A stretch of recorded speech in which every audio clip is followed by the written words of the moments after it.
And we are live. Hopefully you can hear me. Let me know. Sorry for the delay.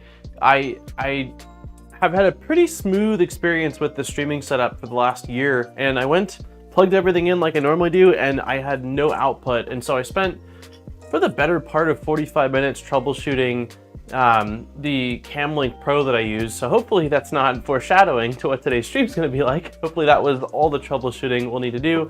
But I seem to have gotten it working. I downloaded the latest software, and I don't know what exactly I did, but it's working, it seems like. So who's all here today? We got Pia, Phil's in the house, Low Sync. Could you share your printer.ct for the Mercury 1 pretty please? Yes, the Merc is in the garage, so I need to plug it in and get that. If you are in the Discord, please message me or tag me or something like that, and I'll try to get it later today or tomorrow. Dominic's here, Derek's here. Did you get the Burner V2 printed? I did get it printed out. I also realized after that the insert was also different size, so I ran in my 30-minute delay and printed out that. So I'll show that in a second here. Hey, Steve's here. Hi, Steve.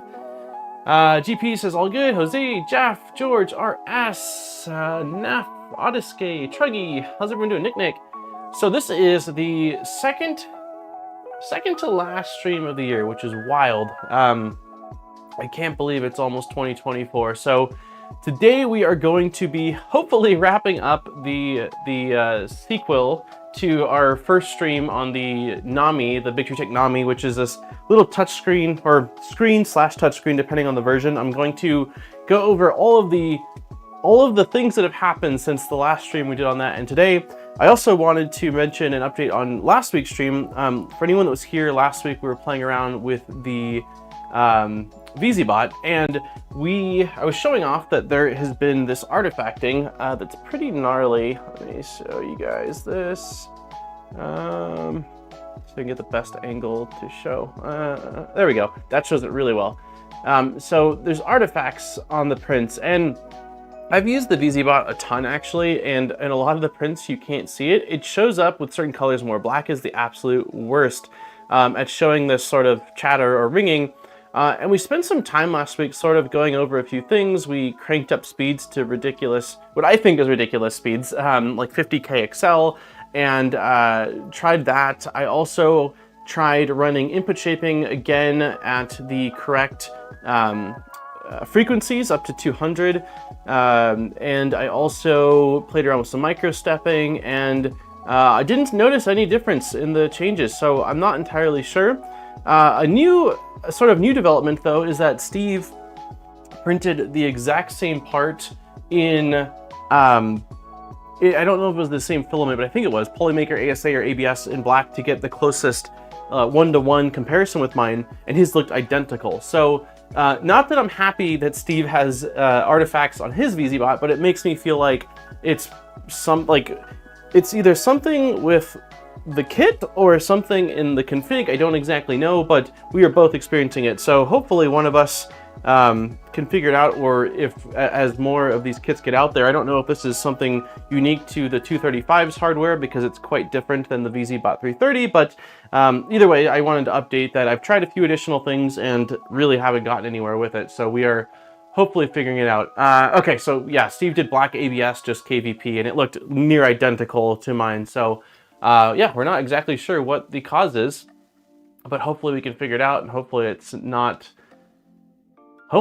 too complicated of a fix once we figure it out. So anyways, let's talk about the Nami. So for anyone that wasn't here 2 streams ago, Nami is this adorable little, you can't really see that, let's go up top. This little touch screen, well, it's a little round screen. Let's start with that. It's a tiny little round screen. It doesn't really serve much purpose other than it adds a screen to your Toolhead, and it's purely, really a cosmetic mod more than anything. There's 2 versions of it. The first version, I keep dropping crap. The first version was not touchscreen and was just basically a little screen that displayed some things using an ESP32. The second has an integrated MCU. I still believe it's ESP something. But it's got a touchscreen, it's got a hookup for a nozzle camera, which I don't know, again, I mentioned this before, I don't know if That means it's going to be compatible with like the 3DO one or some from AliExpress, or if Big Tree Tech plans on releasing their own. There's also an ADXL, which is kind of handy if you don't have a Toolhead board. There's an ADXL, so you can use it for input shaping. But we ran into all sorts of issues when we were playing around with this a couple weeks ago. And of course, the V1 had been out for like 6 months at that point. And when we went to go install it, like 12 hours before the stream went live, they had updated the firmware in the Github repository. And it turns out it actually was bugged, or there was issues with it, especially for the V1 Nami. I had Big Tree Tech contact me directly, the guy that, like, the main person behind the Nami project, and sent me a bin file to see if it fixed the issues, and it did. So a couple of things. For starters, let's plug in the K1 first, because this is going to be connected. And let's go like this. So this is V1. Slow work day, so I actually get to watch. Nice! Hey, Robert. Hey, BBs. Does Nero have the same issues with his VZ330? I don't know. I haven't talked to him about it. What is this saying? Printer's inoperational. Please check your printer. Why is it saying that? Oh, it's because the printer's booting. Just give it a second. I was like, I promise it's working. I really wanted to show the V1 Nami is now essentially running the same firmware as the V2. And so, okay, so we've got it booting. Once it connects, it shows the Voron logo, and then it should show, I think that's all it shows actually at the very beginning here. Hey, Amran's here. Hey all, we're back with the Nami. We are. Okay, so it shows that. The main issue I was running into was with this latest one. It was not displaying the normal behavior of when you heat it up, it shows, one second here, I'm gonna open Orca Slicer on the computer with one hand.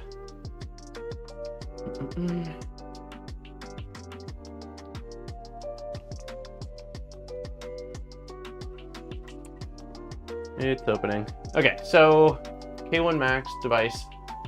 So with the older firmware, it showed you when the toolhead was heating up. With the new one, it wasn't doing that, and so that was the issue. They fixed that. So now if I type in 50C, it's instantly gonna show, hey, it's set to 50C, the hot end, and it'll show it as it's climbing. That's good, so turn that off.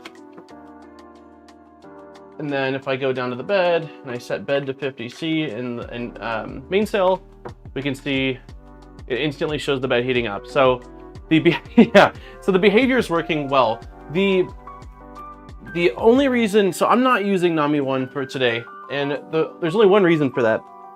To install the original Nami into the Devil burner, it requires cutting the USB-C port off of it, which I don't actually mind doing. However, that means that if I am playing around with firmware and corrupt it, I can't do it. Like, it's basically a dead weight. And I wanted to have, at the very least, I'm happy with the firmware on here, and I don't care about getting updates. I just wanted to remove the Voron logo and put the Devil Design logo, because it's the Devil Design toolhead. So I spent some time last night. I actually got a GIF from Amran of the Devil Design logo. I took it, I dropped it into the source code, I compiled it, and it was not working. And it definitely has something to do with the fact that they're mixing the code base between V1 and V2, because I took the exact same bin file that I had created last night and was having issues with, and I popped it into here, which is V2, and we've got the Devil Design logo. So I was able to swap out the Voron logo for the Devil Design logo, which is way more appropriate considering that's what this is. So we're gonna go with the V2. Everything else works. The code, because the code is the same between the two now, like on the printer side, I don't have to change anything. If I type in the temperature, it'll work fine. If I type in, or if I go like home the printer, for example, it should change to home. So yeah, everything's working the way it should now, which is great. Share the firmware. Okay, I can upload it later on today then.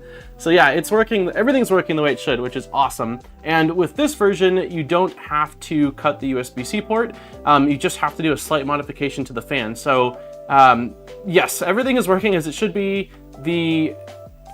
yeah, I guess that's really it. Everything's working as it should be. So now we can move on to the actual hardware install of things. So, I like pretty when it's cheap. Is it cheap? I think the price on this is like 30 US for the V2. Let me check really quick. So yeah, I basically followed, I will show this too really quick here. Let's see if I go desktop. You see that? Yeah. If I go Big Tree Tech, Nami, manual, I think it's what it was under. Yeah, so I pretty much followed the instructions here, which was to, where are we at? Download the source code, open it up in, I actually think no, I don't have it anymore. I moved it from VS Code. PF, wow, thank you very much for the 10 gifted memberships. Let's do, thank you very much. I can't, I don't think I can see who got memberships, but there's a lot of them. Thank you, cheers. The instructions here worked. The only issue I ran into was when I was trying to flash again the first board. Let me see if I can open this really quick. We're here, we're on this journey together. Might as well show you guys what I did for anyone that's interested in the future. So this was the latest version of the firmware, and it shows two environments, one for Nami V1, one for Nami V1, one for Nami V2. For Nami V1, happy holidays, thanks for the great time. Hey, thank you, man. I really appreciate all the support for the last 18 months. We'll do another. You get another air horn PF. I'm gonna get some new sound effects for the new year. That's one of my goals. So the difference it shows here is that if you're building for Nami V1, it's building for the ESP32R8, while for the V2, it's the ESP32S3R8. And I think the main issue is potentially that when I'm building it, it's building by default for the V2 and not the V1, because when I built this, I was able to flash directly from VS Code and the ESP32 config in here, but when I tried to flash the V1, it basically stated, incorrect board. So I changed this to say R8, and it didn't work. So I don't know. I think it's close, but if you are using the V2 Nami, then you can essentially follow the instructions outlined here to swap out any of the animations, which is what I did. The key thing was to make sure the sizes are the same. So let me see. I went under source, GIF, and then I went under, no, that's not right. What did I do? It's been a second here. It was actually under, I think it was LVG all? Nope, that's not right. Let me see, if I go to the instructions, because the thing that was confusing to me initially is that it tells you to go to lvgl_gif.cpp, but I think that's the old code base that they changed. Hey, Benny. So what I had to go to was this, lv_overlay.h. And where was that in here? I don't remember. There we go, lv_overlay.h. It's under UI overlay. I guess that makes sense. And so then I went to GIF Voron, right-clicked on it, and went to go to definition, which takes you to the little section for it down here. And the key thing was making sure, so the two numeric values here represent the pixels. So you have .w for width, .h for height. And so I took the GIF that was sent to me, which was larger. I think it was 2 or 3 times that size. And I just went to I literally just went to GIF resizer.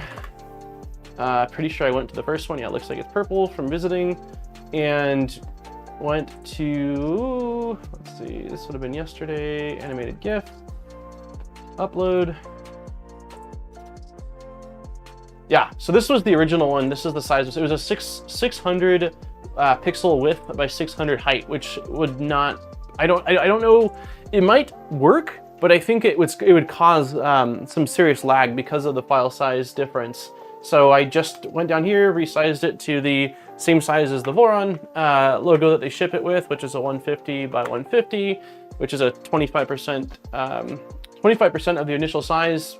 Click resize image, it generates that resized image, and then you download it, and then you follow the instructions. So it really isn't hard. The view, I just need to figure out, I'll message the person at Big Tree Tech that reached out to me and say, hey, the instructions are working for the V2. For V1, when I try to compile, it's basically black screening, and I'll see if I can get an update for that. But for anyone interested, it's really not that hard to change out any of the animations if you want to do some crazy animations on here.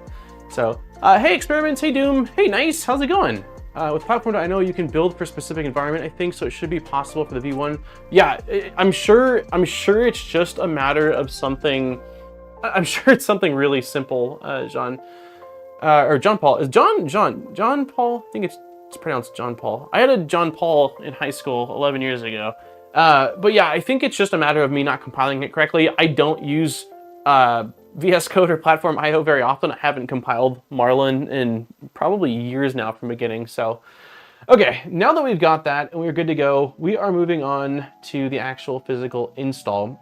And for that, we are going to be wiring in some, so let me show this. Yeah. Okay, so we have got the V1 and the V2. V2 is slightly different. You can tell that the actual Devil Burner logo is smaller than on the V1, but it's also different on the inside. It's also different on the inside. The way the fan sits, the shroud's different, and I think there's something else with, yeah, the bottom is very different because that's where the USB-C port is. So we're going with the V2. The initial plan was to solder in some of these, like, I think they're like 3.3 or 3 volt LEDs I had from a kit with some resistors, but I plugged these in and they are just so dim that you couldn't actually see it through the logo. So I was asking about LEDs, and why am I'm forgetting your name, and I'm sorry, Derek. Derek had mentioned or linked me to some off of Amazon. So these are what I ordered. These are tiny little 5 volt surface mounted LEDs that come in like a 20 pack. And so they're labeled, let me grab the ones we're using, red. So they are labeled, let's see. So red is what we're gonna go with, but just really small little guys with a positive and a negative. I'm going to break off 2 of them and keep them together. And there's not an exact mounting solution, so I'm quite literally just going to put them down facing upward towards the logo on a little bit of VHP. It's a little janky, but the little cubby they're going in, it's not going to affect anything, and I'd rather use some VHP in case I ever want to change anything than doing some kind of adhesive or glue that's going to be difficult to get them out later on. So I'm going to just snap off 2 like that. So these are the 2 we are going to use, and I'm planning on soldering a piece of wire connecting the 2 together, and then I will have 2 longer wires coming off of it. So that's probably the first thing we'll do right now, is just get that going. Let me see. Red will make it tough to see some filaments. Well, it's not, one second here. So these LEDs are not like nozzle LEDs. These are the logo LEDs. So similar to what you'd have on the Stealth Burner, except they're not smart LEDs in this case. They're just going to be wired as always on, but they're not real bright in the sense that they'll be annoying. They'll just be adding a little faint backlight to it. Are you gonna use all 5? No, I measured 3 of them would fit in the little cubby. Let me see, where's the right tool head for this? Here's the one. So I think 3 or 4 of them would technically fit. Oops, let's zoom out a little. 3 or 4 of them would technically fit in here. 2, I put 2 of them on just to see how it looked, and that was plenty bright. So yeah, I'm just gonna go with 2, not all 5. And then we're just gonna go with some really small, some really small wires. Don't you have a pin out the Nami so you can run?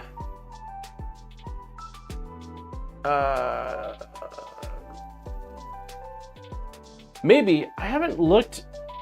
That's possible, let's see. I mean, we could always add that later on as well. The thing is, we were initially going with the Nami V.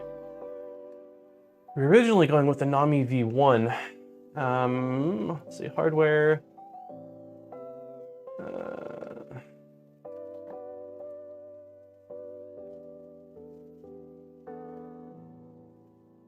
I don't think there's wiring for a LED on here.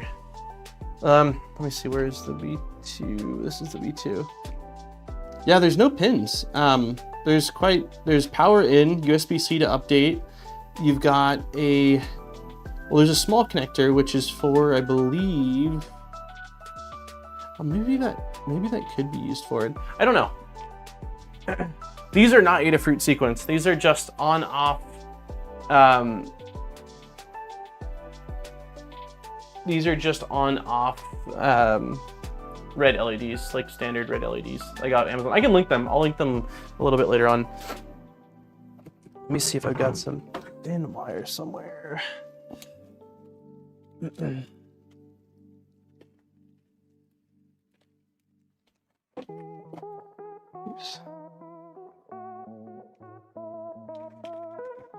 Oh, crap.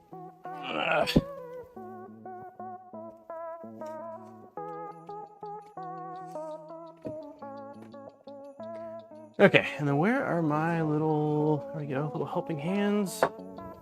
The pins are for the filament sensor, and you will need to upgrade the power wires to use that, even as our wire.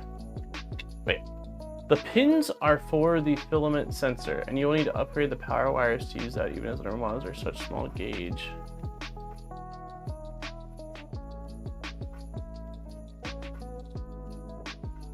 Wait, you're saying they ship with wires that don't provide enough power?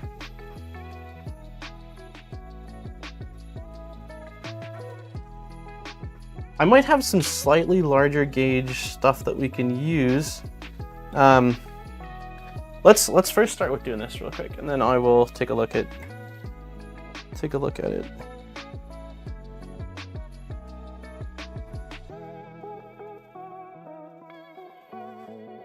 Okay. Actually,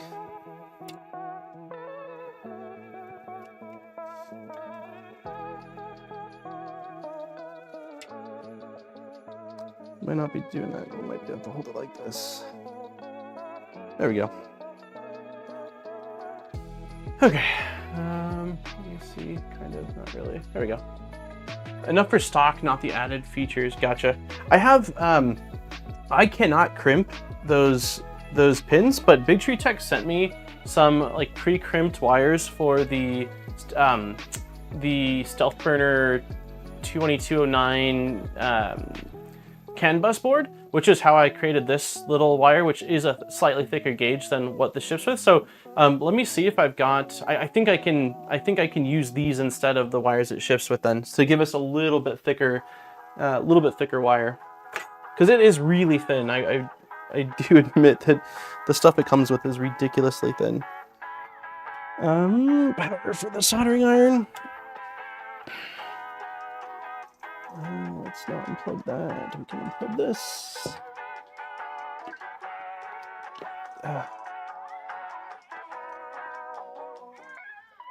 What's everybody got planned for the weekend? Christmas or whatever, if you don't celebrate Christmas, the holidays.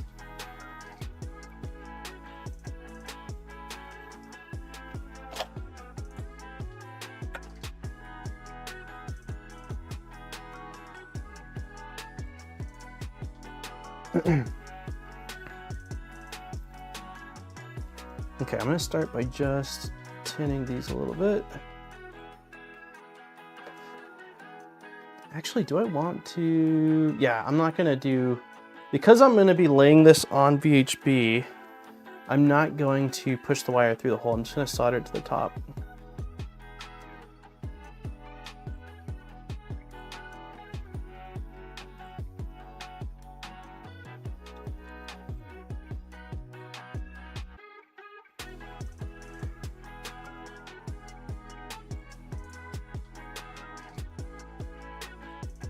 There we go. That's what I'm trying to do, is cover the hole actually.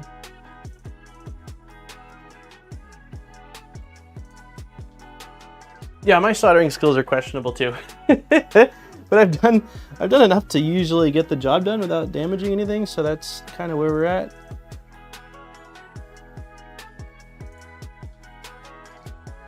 The stuff that I used to solder like years and years ago for video game modding, these are not pretty, but will do. The stuff I used to solder for the video game hacking and modding stuff was way more complicated than anything I've had to solder for 3D printing. So I feel like that prepared me for this. So I am going to,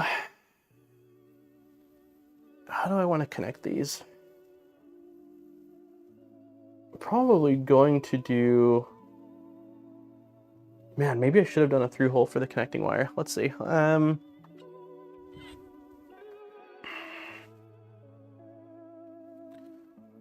Let's see, what wire size do I have?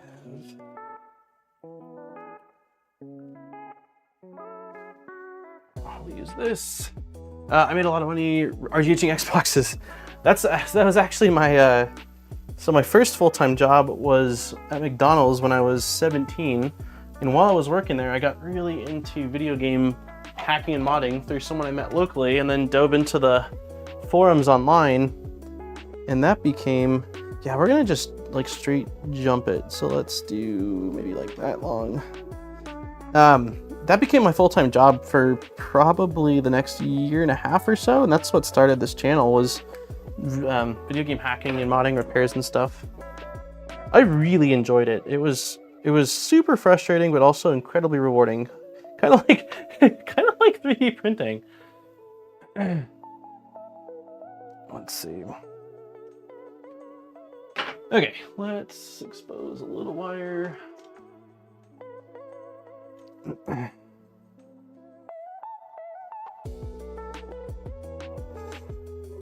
Actually, I probably should have stripped this before. Let me grab these little guys that...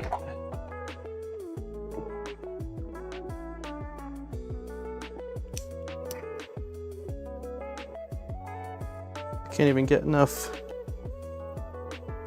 pull on this. Can be frustrating, but when you build a new printer, flash can MCU and the board, it just works fine. So yeah, when that happens, that's how I felt when we built the Trident and had all of the sort of wiring issues, and then I turned it on and it just worked. I was like, "There's no way. There's just no way." Yeah, when things work, you gotta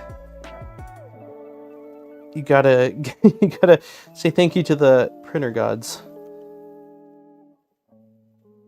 I'm trying not to squeeze this too hard, but I'm definitely squeezing the wire a little bit more than I'd like. Okay, let's just do a little. Let's take another one of these guys. I'm just going to put a little solder on both ends of this wire.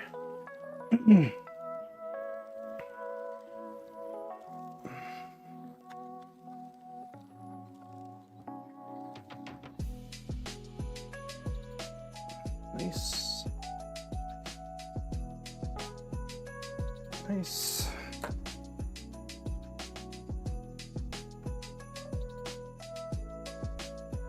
Use your teeth. I used to. When I was doing the Xbox stuff, I used my teeth for all of the 12-volt fan mods that I was doing. That or like a lighter, but not anymore, man. I don't like it. Like, the thought of using my teeth for wire stripping gives me like almost like the chills. I don't know, the gives me the heebie-jeebies. I think my teeth have gotten more sensitive with age. Hey, what's up, alien? Okay, so we have got our wire in, so I'm thinking I probably goofed a little bit. What I might do is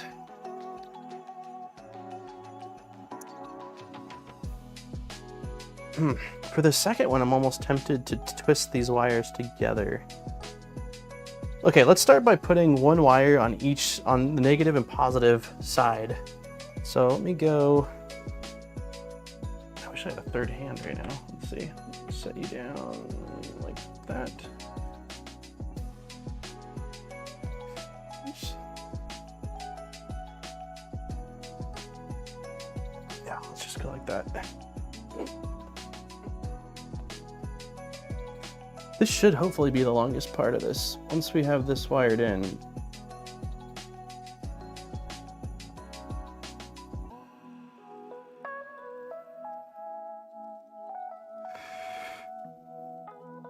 Okay, that one's good.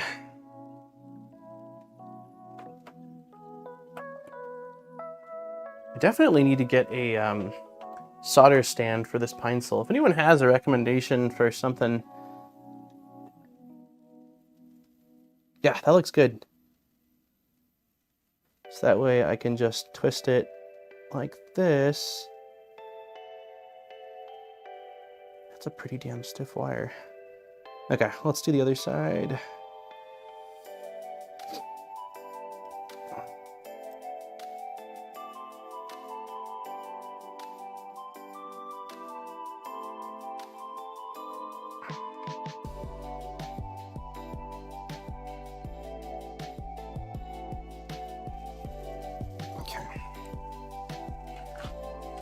I've decided to start saving up for a V2.4. Nice! Are you going with, do you know what kit you're going with or anything? Is there any reason you're torturing yourself with this and not just jumping with the power cable? What do you mean? I am gonna jump with the power cable. So I'm going to connect Nami to the filament sensor, and then I'm going to splice these into it. You mean, is there any reason why I'm not just running them long ways, like with a lot more exposed wire? That wouldn't have been a terrible idea. I just was thinking less exposed wire, but it probably would have been a cleaner way to do it. I can still do that. Maybe I should just do that. Just expose more wire and run them long ways. Let's do that. I like that idea better, actually. So instead of doing what I'm doing, which is jumping them, which seems like I'm creating more work for myself than needed, let's just get 2 long wires, strip back more wire, and then I can just make sure that the wire is soldered to both of them. So let's just do that. I want an LDO kit in blue, but I was wondering if 3D Printer Bay kits are any good. I don't think 3D Printer Bay makes kits directly, do they? Aren't they a reseller? Hey, Luke. Okay, let's try this again. So let me find the correct gauge wire I want to use, because this stuff is super thin. I like this. This is 24 AUG, but I don't have it in 2 colors, which is potentially risky. I guess I could just throw some heat shrink on it. Oh, here we go. I'll use this. I think this is leftover from the VZBot build, and it's just little twisted fan wires. Yeah, this is perfect. We'll just use this. So let me cut off more than enough, because I'd rather do that. And then again, in this case, I'm just going to strip off enough to cover both of the LEDs. Let's see. Yeah, wiring in parallel. I don't foresee it being an issue. They're really small 5-volt LEDs. So yeah, I'm just gonna run them across the top like this. So we'll start by, once again, tinning the wires. It would have been easier just to do a single LED, but I like the way there's room for 2. I think it'll help because we're just going to VHB them. It will give the VHB a little bit more surface area to bite onto. Have you figured out what was causing the print issues with the VZBot? No, I mentioned it earlier. Between last week's stream and today, I reran input shaping. I played around with, one second here. I played around with micro stepping. I checked a few things with speeds, and I didn't notice any. Difference. And also, Steve's VZBot has the exact same thing happening. So, yeah, I don't know. We got to figure it out. I posted a photo of it in the VZ Discord, and I think Vez said, you know, check input shaping, but I'm quite convinced it's not input shaping, especially because I reran it.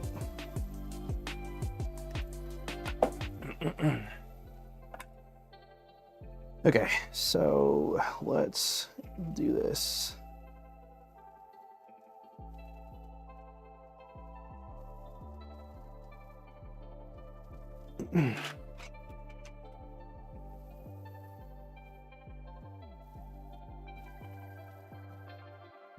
Yeah, I need to, 1 second. Let me move this a little closer so it's not moving on me.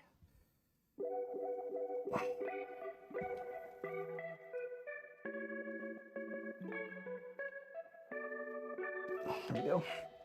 These helping hands are really, really nice.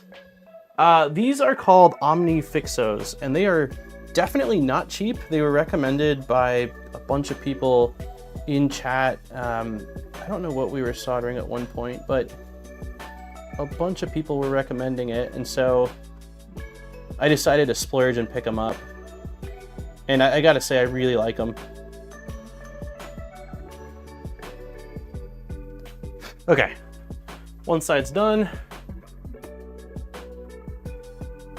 Yeah, they're awesome. I mean, again, I don't remember the price. Like, were they 50 US? It's been a while. I can't remember the exact price on them, but definitely the more expensive ones I've seen, but really like the way they work. And I had so many people recommend them that do a lot more electronics work than me, so I figured, heck, if they're all swearing by it, I'd rather just get a good set and you know, be done with it.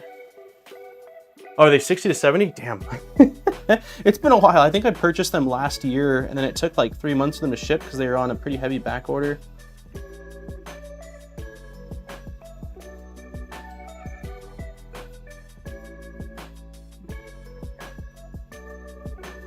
Okay. Everything should be soldered in. Before we actually install this though, I want to plug it in. I finally got some leads for an old power supply that I had. We'll still have to do a little bit more soldering at one point here. But let me unplug this. Let's grab, let's see here. Yeah, they're sick, Derek. I highly recommend them. Again, I don't even do very much with electronics per se, but just the times that I've needed them, not having to fight with my big fingers and all that has been really nice. So I just want to make sure with this that everything is working correctly with these LEDs. I had this power supply for like 9 years, and I lost the leads for it a long time ago, and I finally ordered a pair, and I'm like, I don't know why I waited so long. Okay, so we got 5 volts. Let's strip back a little bit of a little bit of wire on these guys.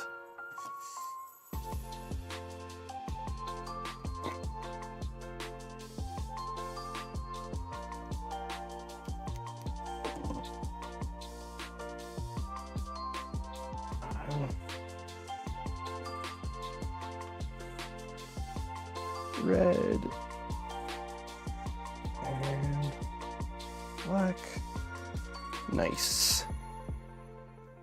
Okay, so asking you on Discord for local. So yeah, these are awesome. These are awesome LEDs. I mean, again, they're just single color, but for being 5 volts and the size that they are, like, let me grab this. Place this where they're gonna sit. So they're gonna sit roughly here in the center. And I mean, this is a bright room, right? Like, I've got studio lights and you can still see that. So they are super, super cool lights. Are you sure of the polarity? Yes, I am sure of the polarity. So everything looks good. In between, he shorts the alligator. I don't see that. Okay, so we are good on that. We can confirm that I didn't break anything with my solder job. You guys get to see the basketball shorts of the day, silver. All right, so next up, let's turn off the printer. Let's move everything out of the way so I don't break anything, because that's Always fun. LEDs.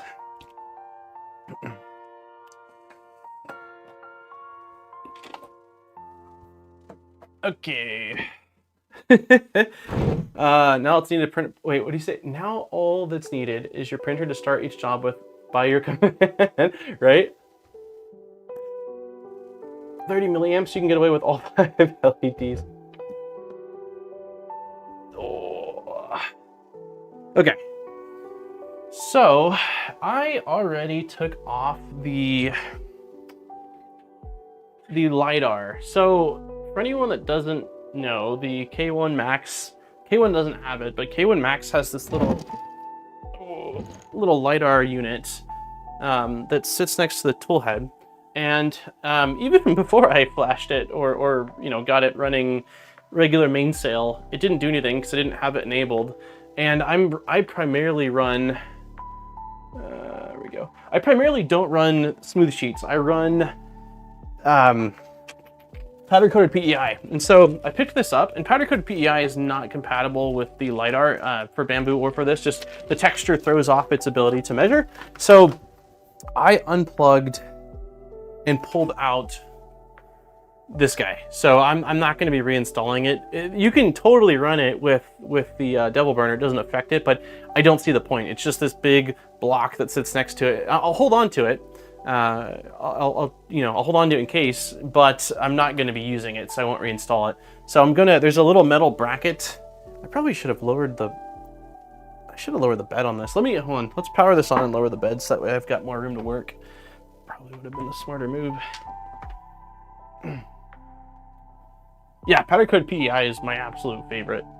The second to that would be like PEX, like what Wham Bam uses. I do like that, but the texture, I'm a troll when it comes to my prints. Like, I'm just not very gentle with things, and so having the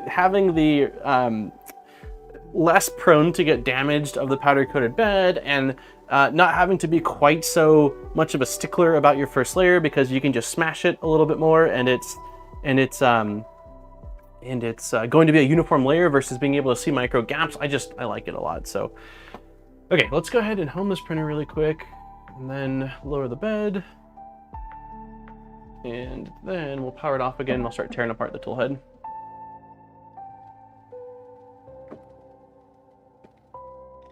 Hey, Natalie. You need the PEO carbonate. I have it actually. Where is it? Vicek sent over this.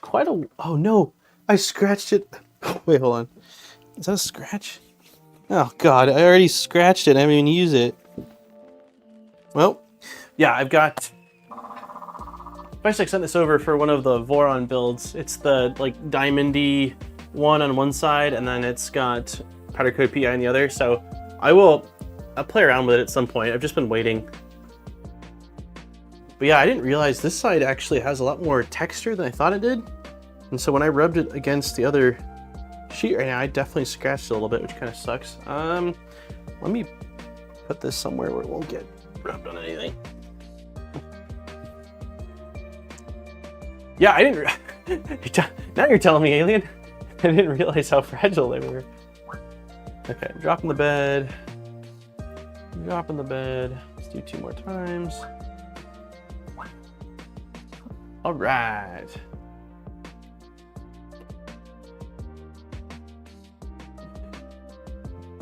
So we'll start by, you won't even be able to see what I'm doing on this side, I don't think very much, but I'm gonna be removing, I'm gonna be shoving my head in between you guys and the camera, but I'm gonna be removing the metal bracket for the LiDAR to start off with. Let's see, there's one screw. Oops, am I going the wrong way? No, lefty loosey. What the heck?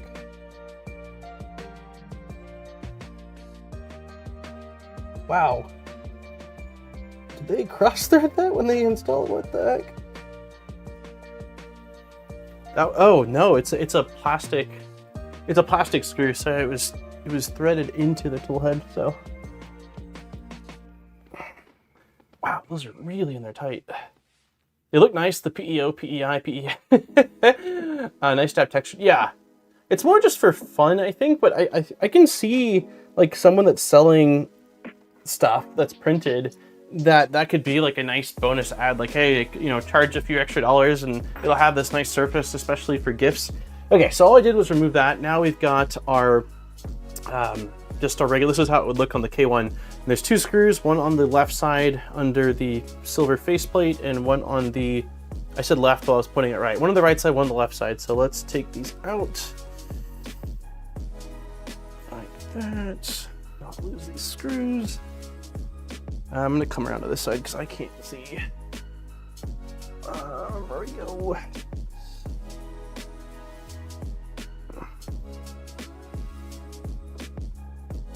So awkward.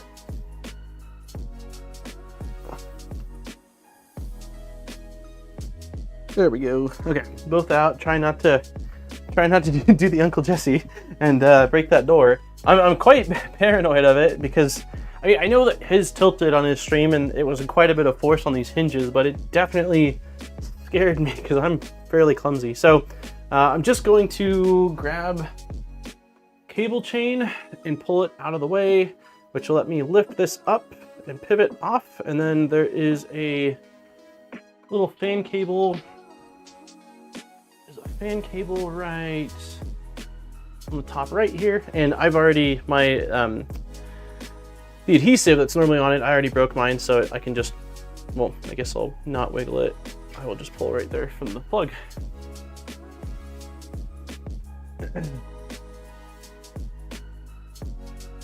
Made with Layers did a video this week testing a bunch of different pattern plates, which was interesting. I need to watch it. I only saw part of it. How many ads are you getting? Nice, like per stream?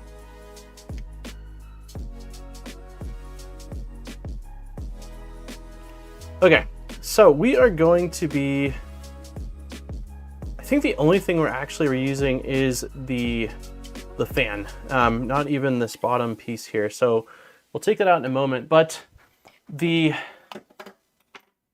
connection, this is going to be very tricky.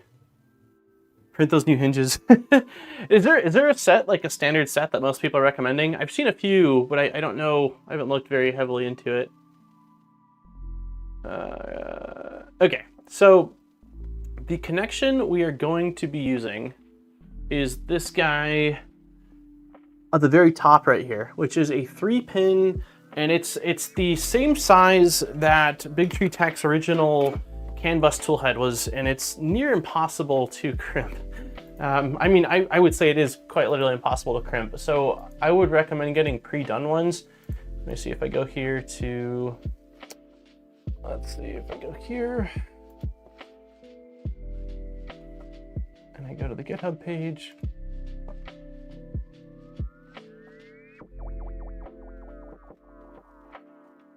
So they are MX 1.25s. That's what they are called.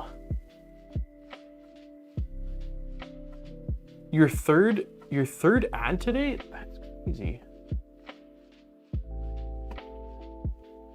Okay, I'm gonna do a poll because I'm just curious. Yeah, I tried crimping them, Alien, for something, I don't remember what, and I gave up very quickly. I was like, this is BS. I'm gonna start a poll because I'm just curious. So if you don't, oops. If you don't have YouTube Premium, how many ads have you gotten? I'm just curious because it changed. I mentioned that a couple weeks ago, it changed things on my end the way it all is. But I haven't heard very much negative about it, more so than, yeah, so okay, if you don't have YouTube Premium or ad block, I guess would be my question. The ads volumes are region by region. Oh, got you. So maybe that's why. Maybe it's because of Nice's location. Yeah, only when first coming in is what I expected, which is, to me, no big deal. That's what any YouTube video has. Okay, so most people, it's 1, maybe 2, which I don't think is, I mean, I guess we've been live for an hour and 15 minutes.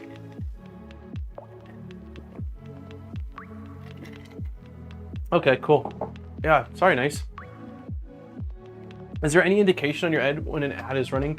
There's not. I can show, let me see here. If you haven't hit the like button, smack the like button. Let's see if we can get to 100 soon here. So I'll show the back end here. There's this now. So it says insert ad or delay ads. And insert ad will, oh, you guys can't see that behind my, I'm gonna show you guys this mobile. How do I get rid of myself? There we go. Can you guys see this? Yeah. So you've got insert ad and you've got delay ads. And so insert ad would instantly place an ad right now. Delay ads I thought would pause, like there's a pause symbol next to it. It does not actually delay ads. When I tried it last time, it starts a 10-minute timer for an ad. So it basically, instead of playing it now, it just does it in 10 minutes. So yeah, that's what I've got on my end. Ah, it's Wheel of Names. Ad blockers are going to be useless. They're starting to embed the vids in the main stream. Oh, interesting. Okay, so what were we doing? We took off the top here. Yes, so the pins. So I am, let me show you guys what Big Tree Tech had sent me for their, here it is.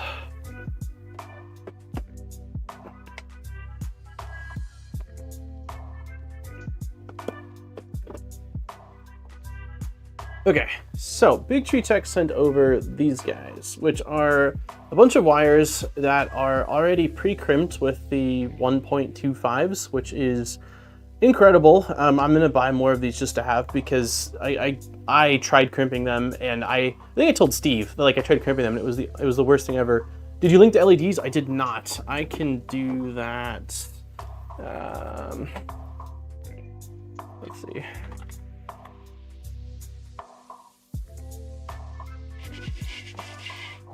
There they are.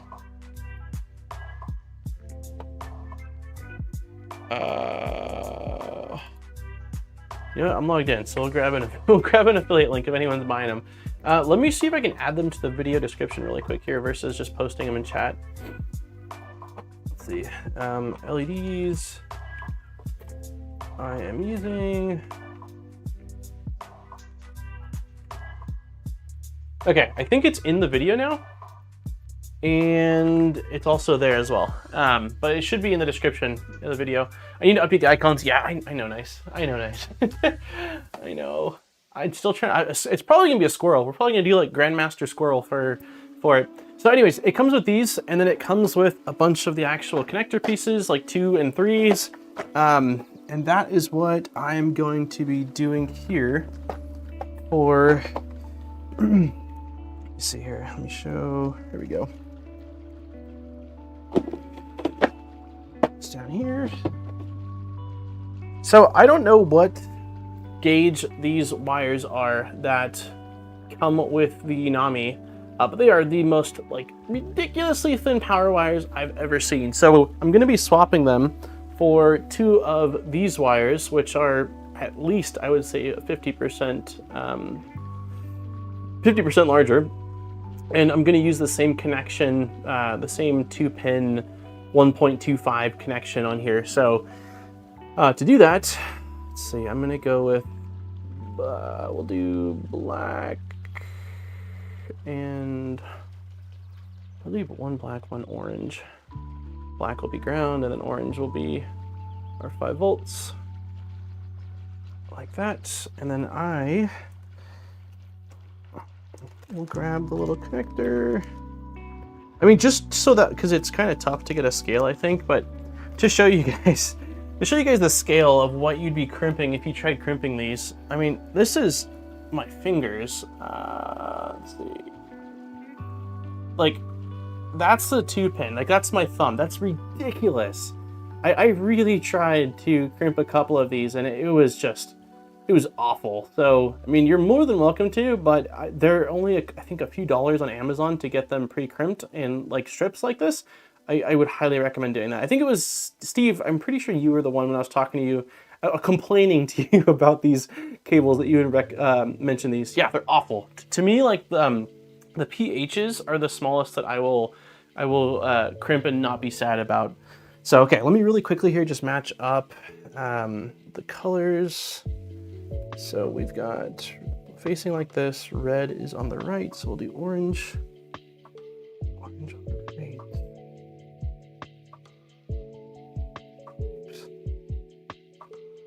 There we go. Okay, so now that I showed one, now that I did the one, I can't screw up the order, so. Yeah, with the pre-done ones, you get all the wires, and then you get, you buy a set of the connectors, and then all you've got to do is basically just feed them in, which is so much nicer. So we'll do ground on this side, make sure we've got the little pin, the like retaining pin, and we are locked in. So now we've got better wires than what this thing shipped with. I use a microscope. Oh, I mean, yeah, that's not, I guess if you were gonna do it, that would help substantially. I can't actually see what the hell I'm doing. So yeah, if you've got that, I probably should invest in some kind of a microscope at some point. I got the kit with pre-crimped wires. Yeah, that's super nice. Okay, so now that we've got this, a couple of things need to happen. We've got, in total, what happened to the... Okay, here they are. I was like, did we lose stuff? So we've got to combine all these now, right? We've got the wires that go to here. We've got our LED wires, and we've got our power to the Nami. So I'm going to work on doing that. As far as the pinout for the filament sensor, I recommend checking just because it's always... Oops. Can you guys see desktop? Nope. Huh, it didn't change. What do you guys, oh, that's weird. Hold on. Okay, so it's me, and if I click on desktop, it's showing side cam. Why is that? There we go. Oh, I must have enabled the wrong thing. There we go. So if you go to the Devil Burner GitHub, which is where in the world? There we go. It shows you a picture of this, and it shows, you can see like direction on the very top. This would be like top of Toolhead, voltage, ground, signal. I still recommend before you actually connect anything, verifying that. And it's kind of a pain to take the Toolhead off. So what I recommend doing is just connecting them. So we can do this too really quickly here. I'm just going to sneak in from the side. It needs to go in like this.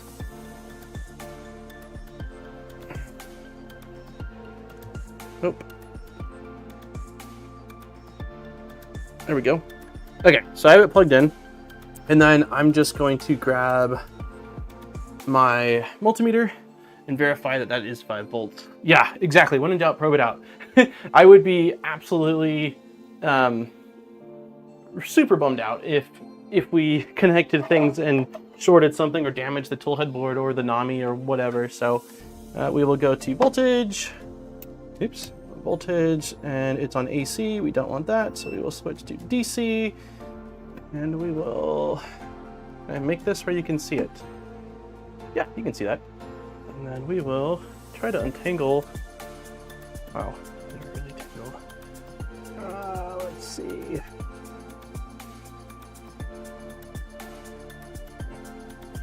Oops. There we go. I'm goofing though. This has to, you have to, we're not plugged in. Yeah, you should probably, let's power it on really quick.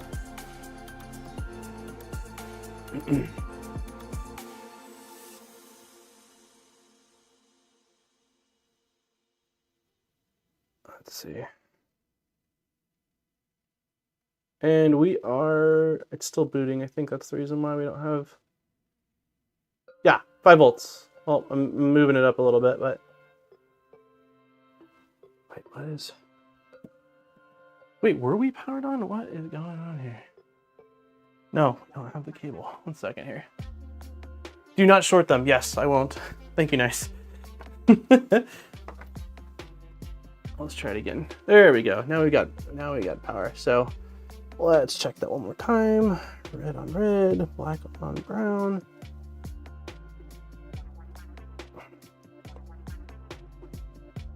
Very awkward with the way I've got this.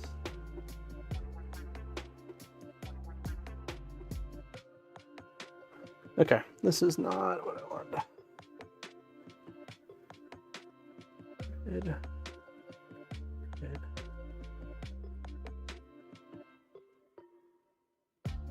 There we go. That's what we want to see. 5 volts.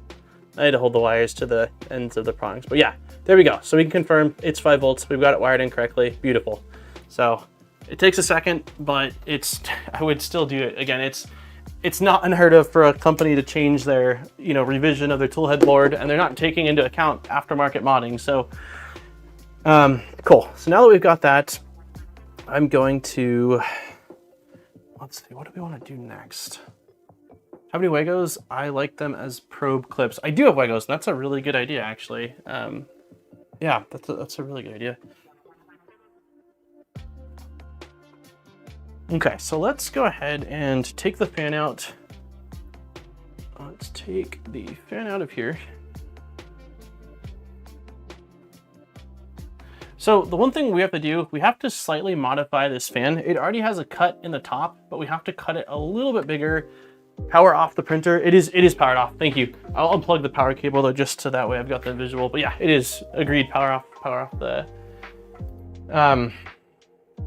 So looking at here, it says you have to cut around 3 to 5 millimeters of plastic to the blower fan where the screws are. Check the image. This is because Nami V2 is thicker and pushes the blower backwards, and the blower fan could make contact with the toolhead board and short circuit it, which we don't want to do. So looking at this image, if we make it larger, they only cut, it looks like, let me see, because this fan again already has a cut mark. It looks like they're cutting a little bit further into this direction. So we'll take a look. We'll make sure that we're not pushing onto our toolhead board. Who's this YouTube guy hot wiring a printer? What's up, John? Happy almost Christmas, man. That's the first one. I haven't heard that one. Okay, let's take this off. Undo these screws.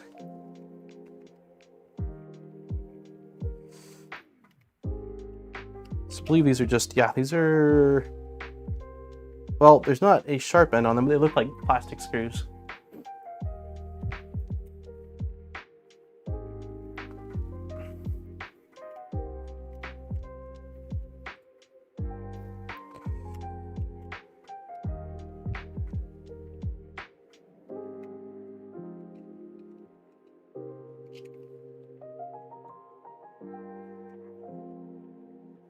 Can we get this fan out? There we go.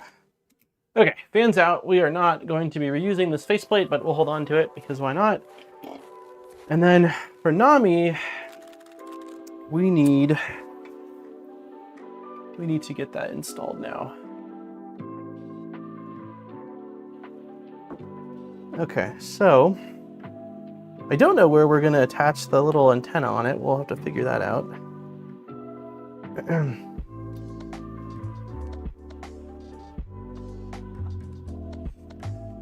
Okay, so we've got the antenna on the back of this. I'm going to plug in, these are the 2 wires that I just put in. Hopefully that'll go, it should go. There we go. Okay, and then as far as direction,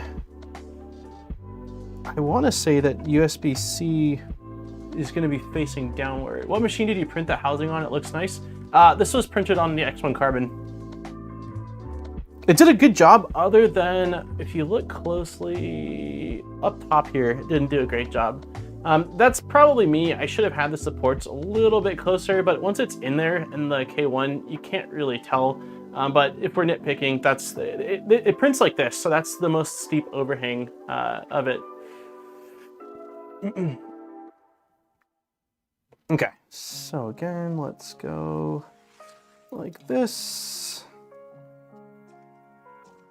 I think. Yeah.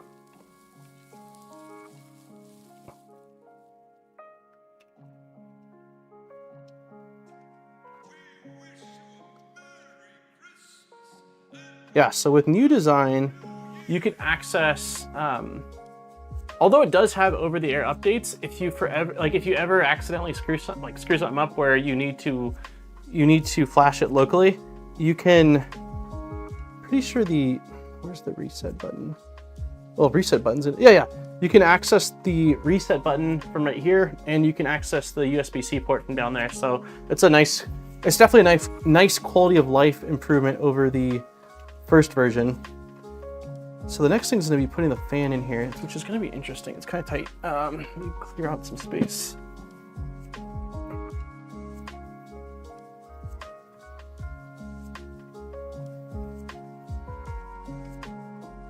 Let's first undo this. Jackson's cracking up. Yeah, I'm not exactly sure what I'll stick this big antenna onto.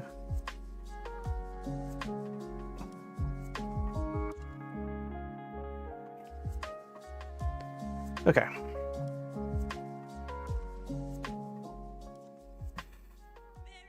Again, facing downwards, like so. I want to say it just loosely sits like that. And then fan is going to go on top of it. I gotta run again when I stop by for a bit. No magic smoke. Yeah, fingers crossed. I'll post a photo or video once it's all said and done here. Okay, on this guy, I think I'm gonna point the antenna downwards instead of upwards.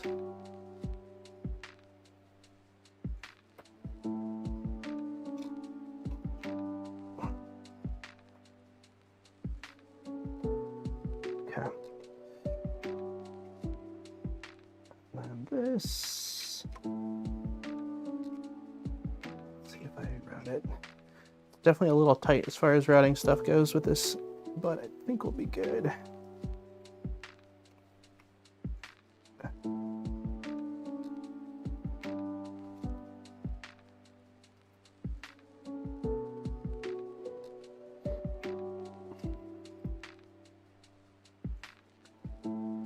Okay, well, it's definitely sitting flush. It's where the right screw is. You have to trim. Oh, where the right screw is. Wait, what? Oh, are you saying this is where you have to trim? Because it looks like that's where you have to trim. Let me see. You have to cut around through the blower fan where the screws are. Oh, interesting. So right here you're saying these little standoffs?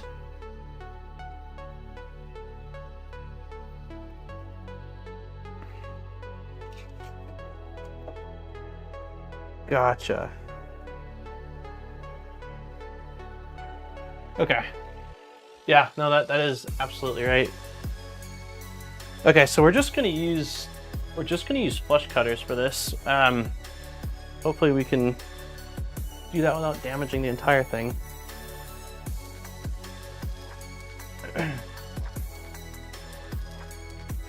This definitely gives me stealth burner vibes.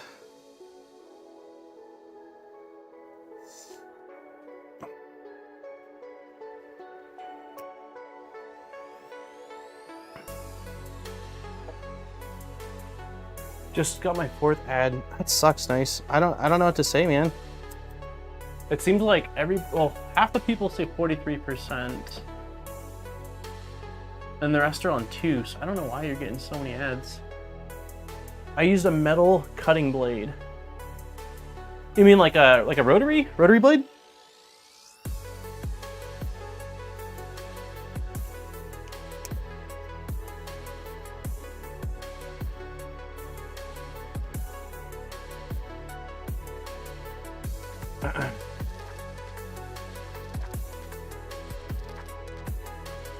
Ad just popped up for me. I don't get any ads. Huh.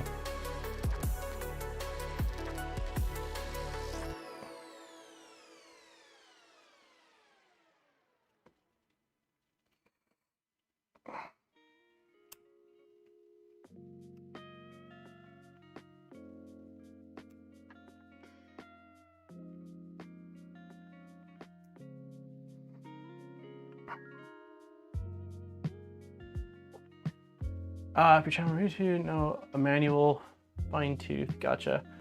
This is a 4020. Yeah, it's a 4020.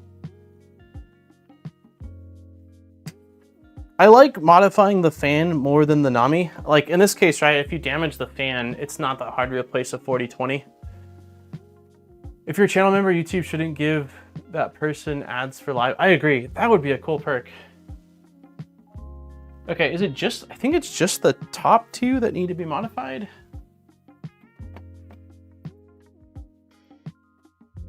It says,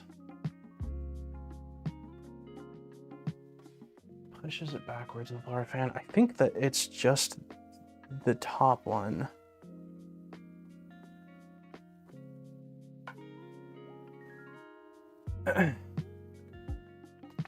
I'll likely keep hacking at it a little bit more, and then I'll grab some files. Oh, there we go.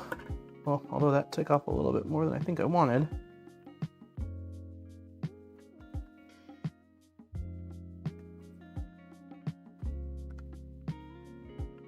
There we go. That did a pretty good job.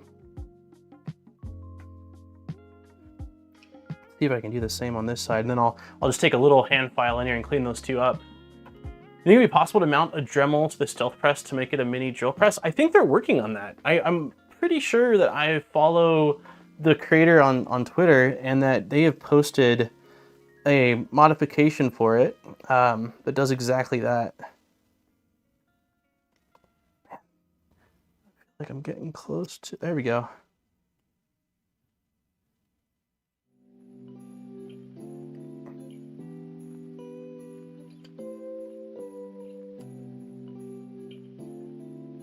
Okay, I am relatively happy with what I've trimmed off. It says you need to trim off roughly 3 to 5 millimeters, and I would say I've done that roughly. So let's clean up these little pieces of plastic so they don't get on the floor, and then we will. I had to shorten the screw a bit too. Oh god, that'll be. Well, because it's a plastic screw, I might just try to. I don't know what I'll do actually. I don't know what I'll do because I guess, yeah, it makes sense that you'd probably need a slightly shorter screw.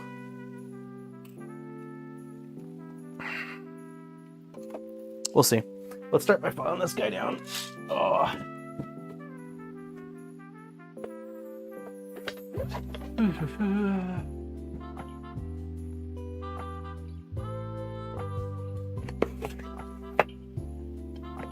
Let's see if we just use a little guy like this.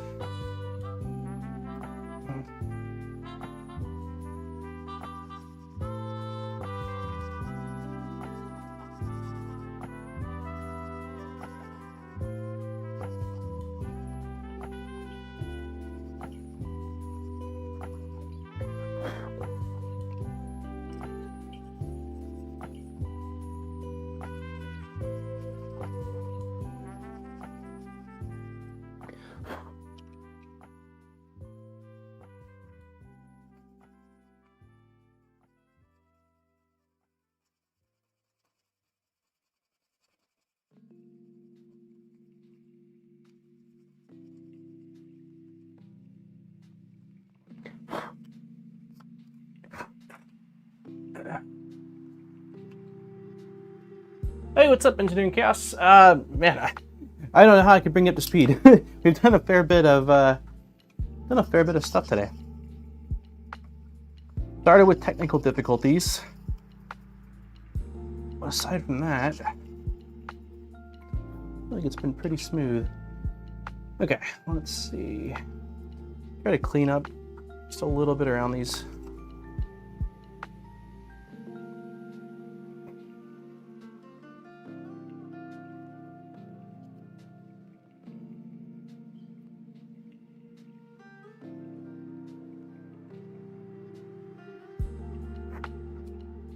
Okay, can our screws still go through? Yes, they can. Yeah, it does look like we probably want to cut off around what we took off.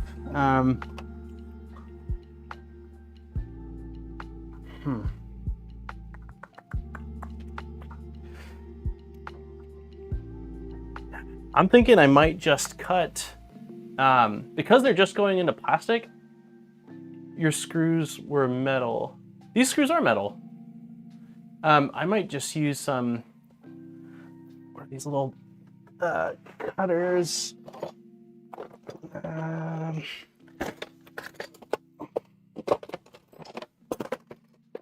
I think I might just use these guys. It's gonna totally jack up the screw, but I think afterwards I can probably file, because these are just plastic screws, so the teeth on them are already fairly rough. Gosh, I can't, why can't I? There we go. So I think I'm just gonna try to cut off the very end and see if I can file them down a hair. Hopefully.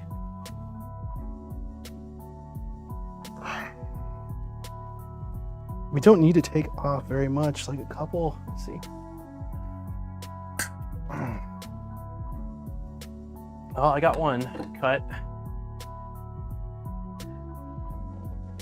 Yeah, these are metal. These are metal. Okay, so I cut off a little there. I'd rather, I mean, we can't put back screws, so let's start with that and see how it looks. Let me cut off a few teeth. Metal screws made for plastic. When you said plastic, oh, gotcha. Yeah. I meant that they're like self-tapping screws is what I meant. My bad. My bad. Okay, see if I can line this up roughly the same. We took off like, I'm just gonna turn to the side, safety squints. I got glasses on, but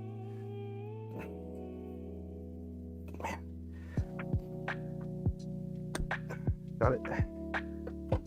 Okay. I think I did a pretty decent job there. So let's see if we go through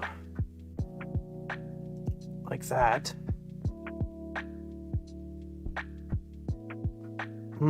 I still want to take off. We're gonna take off like just a tiny bit more and that'll be good.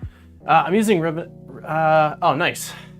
Do you have any of those old school automotive stripper crimpers? They have screw cutters in the center. I don't think I do. I don't think I do. With the amount of times I've had to cut screws lately, I need to get a better setup for this. Well, sanding sucks, or filing them down sucks, and let's see, cut off just a hair bit more on that one. Yeah, filing them sucks, and this is the second time, kind of lately, where we've had to do this. Okay, so that one I'm calling it good. This one.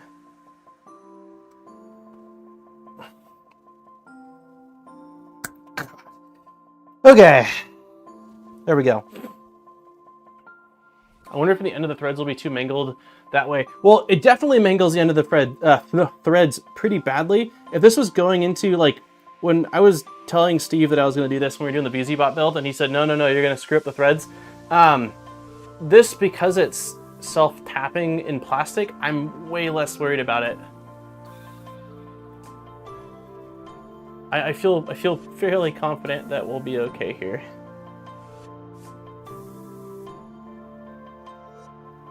So let's see. We'll see if I eat my own words if this doesn't work.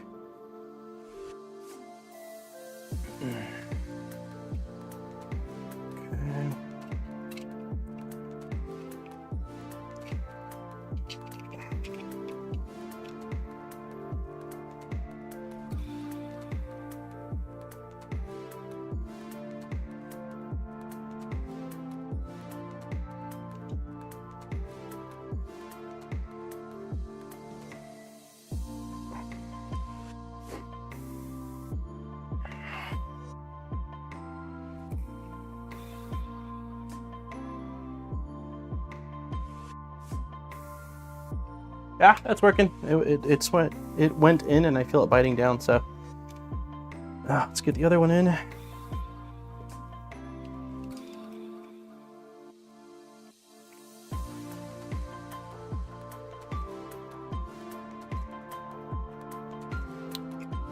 Do I need to cut a little bit more? I don't think so. That feels...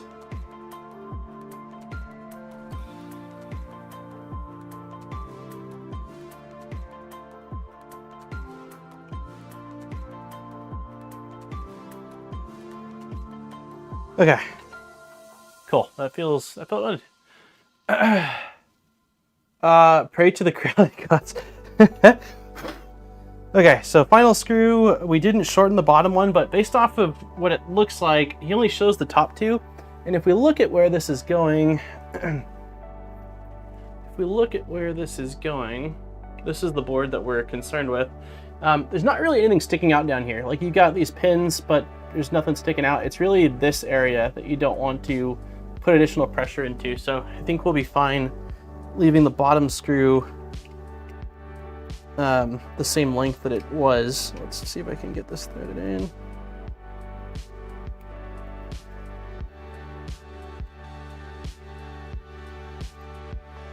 Okay. All right, so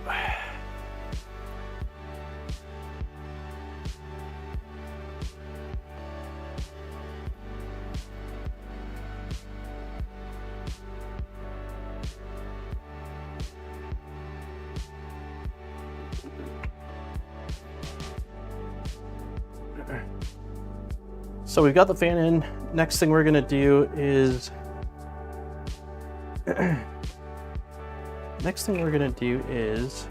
let's see, lengthwise, I should probably try to figure out how much length we're gonna need on these wires to get them from where they are to these guys. Not a lot. Not a lot. That looks like plenty. So let's unplug you.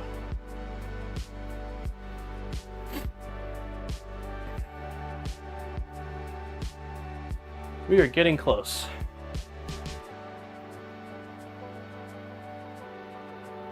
Okay, so I'm going to cut these off probably. If we have excess wire, I suppose I could just sort of hide it in here, potentially. So we're going to take these. You know what? I think I goofed. I should have done these shorter. Yeah, let me grab. I goofed. I didn't like that I did that.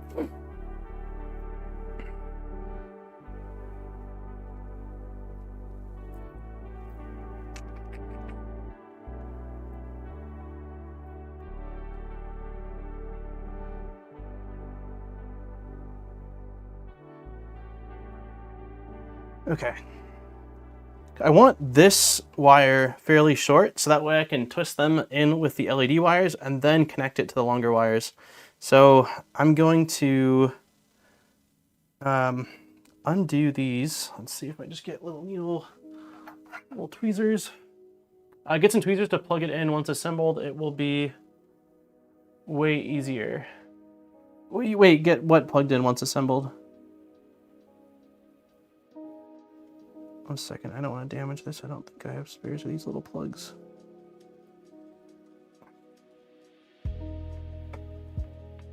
There we go. Okay, so red's out. Plug in the new red.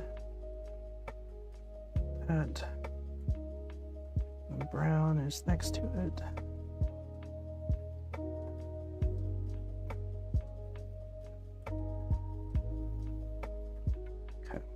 Brown's out. Okay, so these are long again. The wires that I want to cut are. Let's make sure this is in.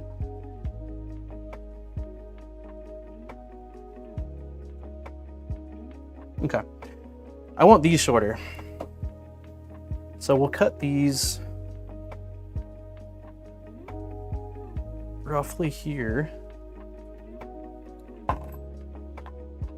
And then the LED wires, where's our LEDs at? LEDs are here. So LEDs are just going to be, we're gonna get some VHB and we're gonna stick them here facing up. So I think that's the next step, is let's do that right now. Let's see, VHB.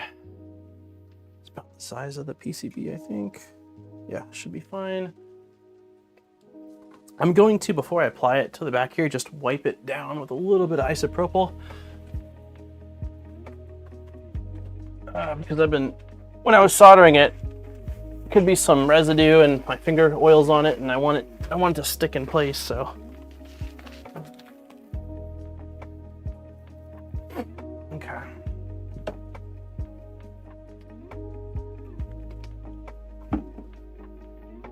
Let's wipe this down.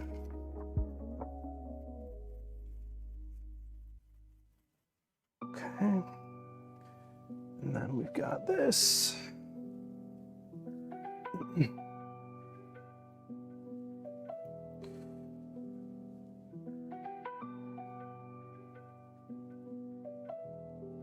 Actually, I'm gonna run it.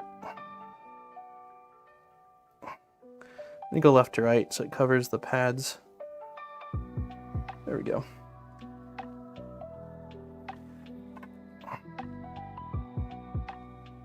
We'll trim this down a little bit more in a sec, but I'm just gonna apply pressure for like 30 seconds. Hey, Jose! Is it? Whoa, we didn't open the giveaway. Nobody mentioned the giveaway. All right, let me open. All right, well, ending the poll. And let me get the giveaway link going. Can't believe it's almost Christmas. What's everybody making for food? We're 2 hours in. I can talk about. Oh, I guess we're not technically because I started 30 minutes late. That's fine. Shorten URL. Okay, the giveaway is pinned in chat. So fill that form, and then roughly in half an hour, so it'll be we'll do like 37 minutes from now, my time. Will be 3:30 in the afternoon. We'll do the giveaway then. Yeah, you're right, Phil. I forgot. It totally threw me off.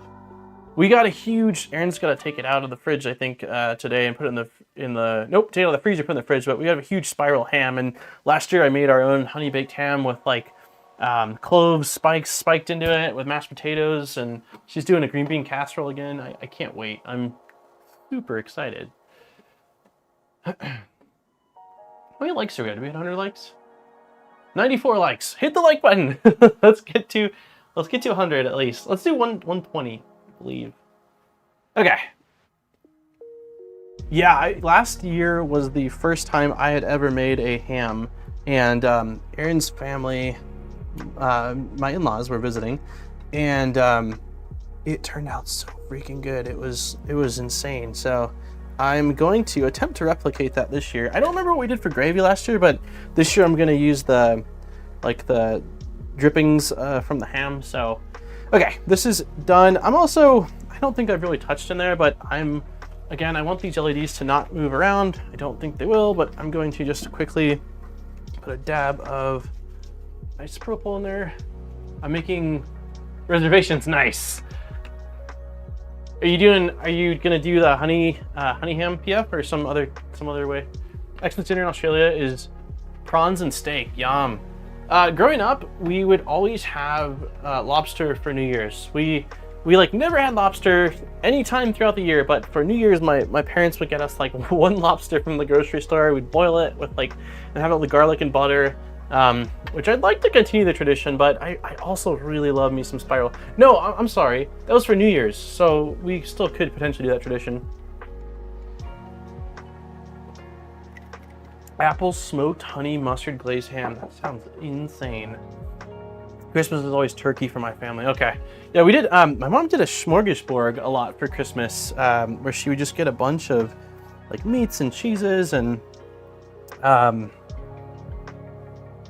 breads and toppings and stuff. That we did that for a few years before I moved out. Well, after I moved out, I guess. I've been moved out for a long time. All right, so I peeled off the backing on this, and I'm just gonna do my best to center it roughly. Pretty good. Okay, and I'm going to apply some pressure for like 30 seconds. Ham is cool. Do a bourbon, brown sugar, mustard ham thing. I love making, but not this year. Yum, that sounds really good. Here at Portugal, mainly center, south region, we have codfish. Nice, with boiled potatoes and cabbage and poached eggs. That sounds really good. I miss in Sweden we had a lot of salmon with these like little baby potatoes and some kind of like a sour cream with dill mix with a few other things, and I love that whatever that sauce is, that's that dill sour cream blend thing. It's quite simple, but it just makes everything go from like an 8 to a 10. I'll prepare lamb crown and slowly cooking on my new Komodo. What's a Komodo? I don't know what that is. Normally it's prime rib on Christmas, but plans are all over the place this year. Gotcha, still up in the air. Yeah, dill sauce is incredible. Okay, so we are good to go. I'm gonna just let you guys see just kind of how I've got this. They're just sitting, looking pretty, roughly center, right there, right underneath. So hopefully the light will shine up and it'll do a good job of diffusing it. So last thing we need to do is the final wiring, which is, I plan on basically cutting the LED wires, stripping, these are the power wires, and I'm going to twist them together, and then I'm going to twist them to these wires and solder all that together and throw some heat shrink over it and call it a day. So that is the plan in a nutshell. I'm going to give some slack to these because I imagine it's going to be pushing up against some stuff. So let's cut right about there. Like that. And then I'm going to strip a fair bit of wire off of these so that way I can get plenty of twisting. There we go. No, it's a dragon. Oh, Japanese barbecue smoker. Nice. I'll have to look that up. There's a lot of fancy, like, cool food stuff. Like someone that lives locally to me that I worked with had showed me, he's really big in sous vide is what it's called, which is like this thing you put in water and it cooks things really nicely to a certain temperature, and you can't really overcook it because it gets just that temperature, and it stays juicy because it's underwater. It looks wild. There's a lot of, like, I mean, I can't say weird or fancy, just different, like things I hadn't ever heard of. I used to cook a lot of sous vide. Yeah, I'm interested in trying it. Okay, Mr. Grinch got an ad. I don't know, what did you guys... I can look into it. It's just started in the last... Okay, I'm going to use these little guys to help counterpull because I don't want to pull the LEDs. There we go.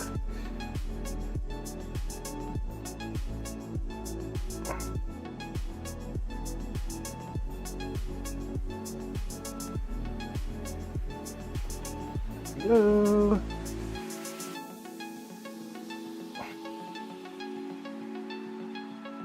Let's not accidentally cut these wires. Please get out of my way.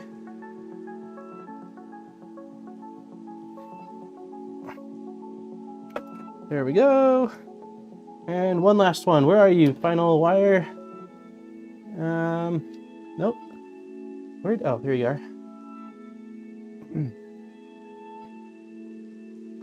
The final piece of this equation. Okay.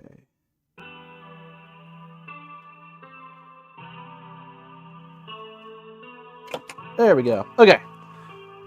All wires are stripped.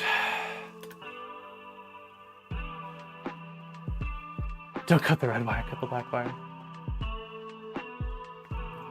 How is it every half an hour? Because we've been live for an hour and a half. So is it every 30 minutes an ad gets placed? Jeez. I'll look into it, but right now I don't really know what I can do about it. Okay, so those are stripped. We need to trim these guys as well. So these are going down there and they're going up there. I'm gonna say we'll trim these right about here. It's gonna be interesting figuring out how to sort of route these wires. So far I've had 0. Yeah, I don't really know what I can do. The options I see on my end are give more ads or delay an ad for 10 minutes, which if there's no ad playing, it just starts a new ad. So, okay, we've got that. Now I need to figure out, here they are. I was like, if I was a heat shrink, where would I be? of course. See if we've got any small enough. I think we do. These should probably work.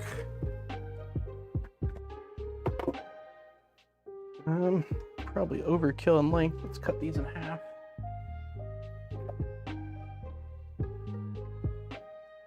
Like that.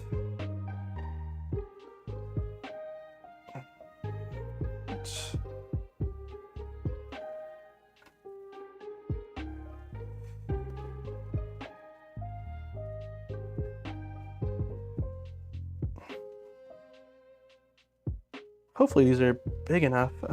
We'll see.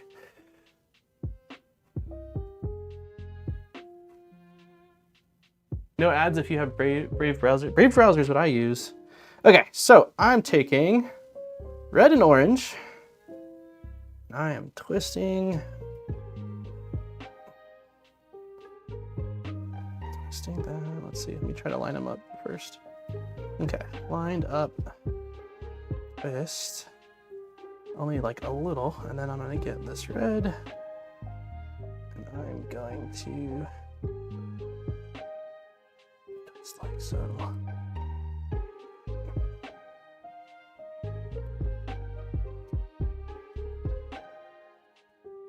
Okay, I'm gonna do just red and orange first, and then I'll come back and do the ground wires. We'll do voltage then ground, because I don't want to mix anything up, and I think this is the easier way to do it versus trying to twist the other wires and having something disconnect on me.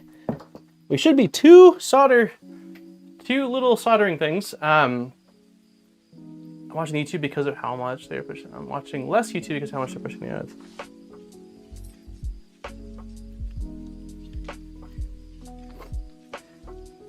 Where did the solder go?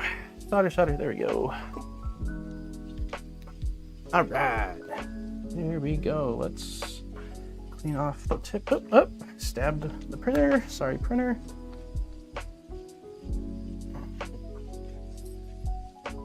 Wait, why? Okay. Yeah.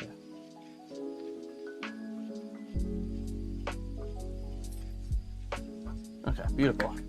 Love it. One is in. Okay.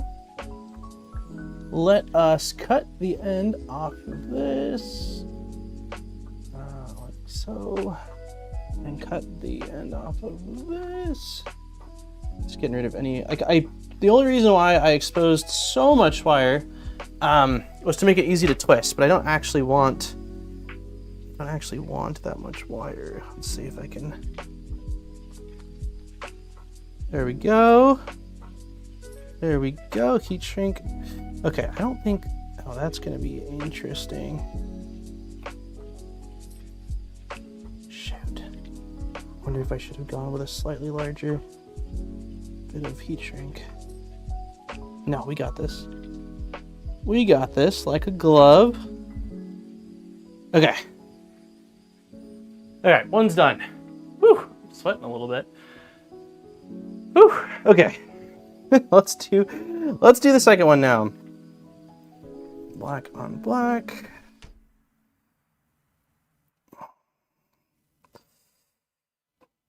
Line these up. Just do like a single twist like that, and then grab our brown wire and go like this and twist. Perfect. All right, grab our iron. This should be it. This should be for the, if everything goes well, we should be up and running as soon as I plug. Yeah, that's good. Okay. Unplug soldering iron to not burn myself. Like that. And then let's do what we just did a second ago, which is clip off the extra wire that we don't want hanging out. Potentially shorting something. Let's also cut off the extra on this.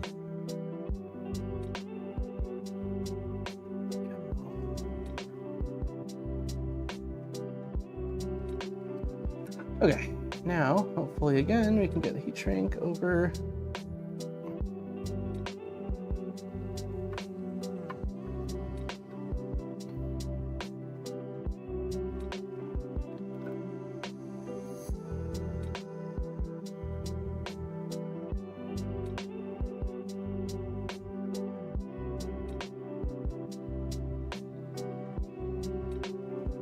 did it. We did it. All right, sick. Awesome. Okay, so now I'm going to take this little guy I got as a birthday gift for myself. Let's see what's got enough juice left in it.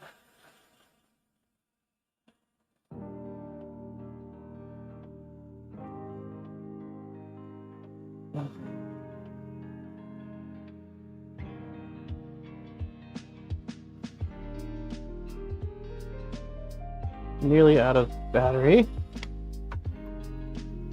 There's a tiny little bit I think we need to hit. Right here. That'll do.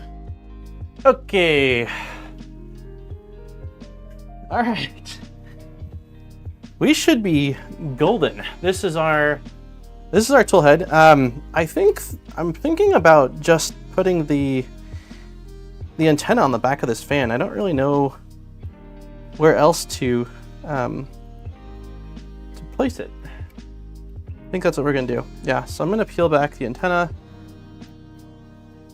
and just place it on the back of this fan so that way it's stuck somewhere. Honestly, I don't think I even needed to peel it, but we'll do that.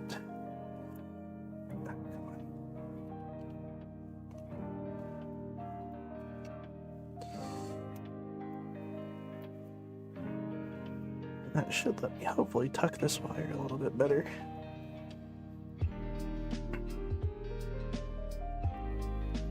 There we go. Cool, okay.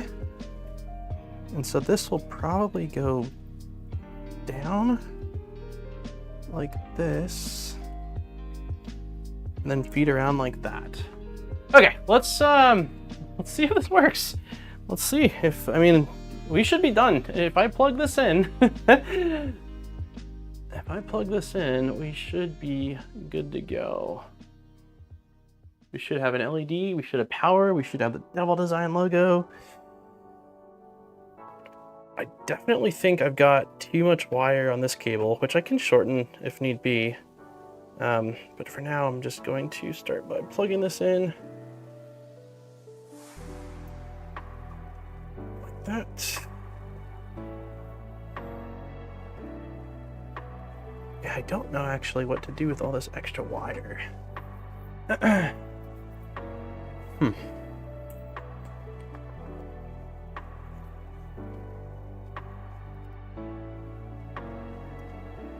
Maybe if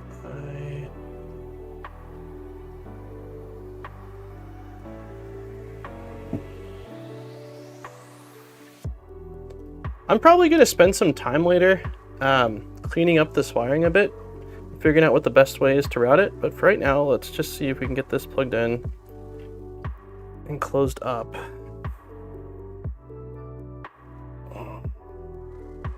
I definitely can shortening the wires will help a bit, and then also using figuring out a way to sort of tuck them a bit more. I think actually going down. Let's see if I drop these down. Also incredibly awkward with this camera. Let's go off to the side and zoom out a little bit and get in here.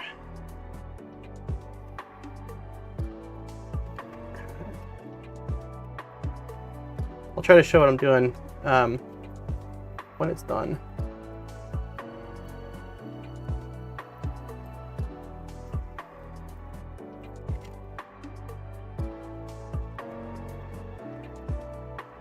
Yeah, it's creating too much push.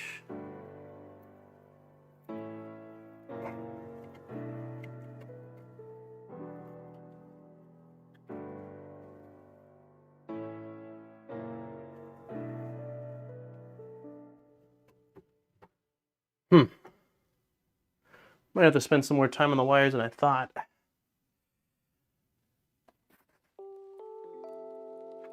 So right now I've got the wires going out the same side as the fan power wire, and I think that's just creating too much push. If these drop down like this, we come over to the other side.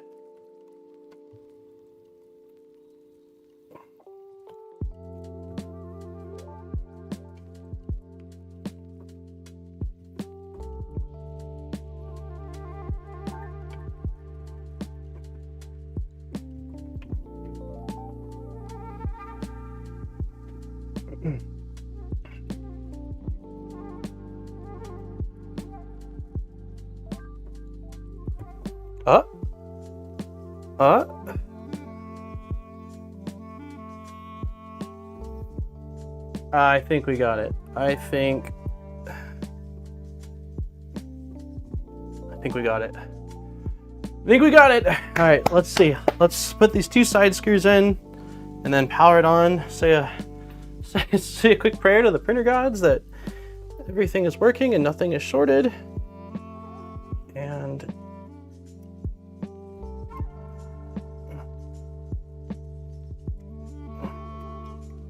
come on, screw.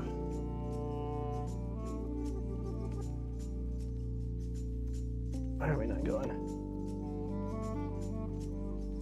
Oh, so cool. Oh, there we go. There we go. Yeah, that is perfectly lined up. Why are we not going in? Hold on. I'm gonna get in front of the camera one more time. Power on before screws. Okay, we can do that. Let's do that. We'll power it on before the screws. Okay, everybody. 5 seconds of silence before we do this for the okay. No, it's 5 seconds, I think.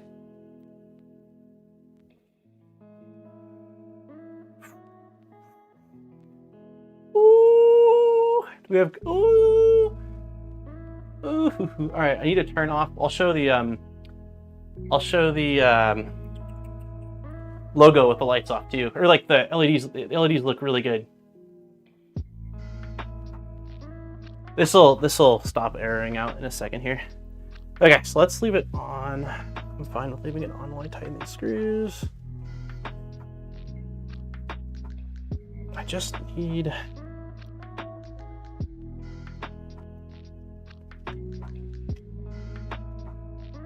Why are these screws not going in? I don't understand. Okay, let me move you guys to the side. It shouldn't be tilted. Those are on, pegs are on. I don't think it's tilted. Well, it's not fully seated yet. So give me just a second here. I think what I need to do is get right in front of it. Use one hand to sort of hold it in place.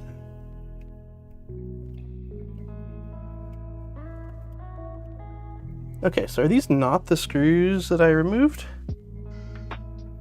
No, these are totally the screws I removed.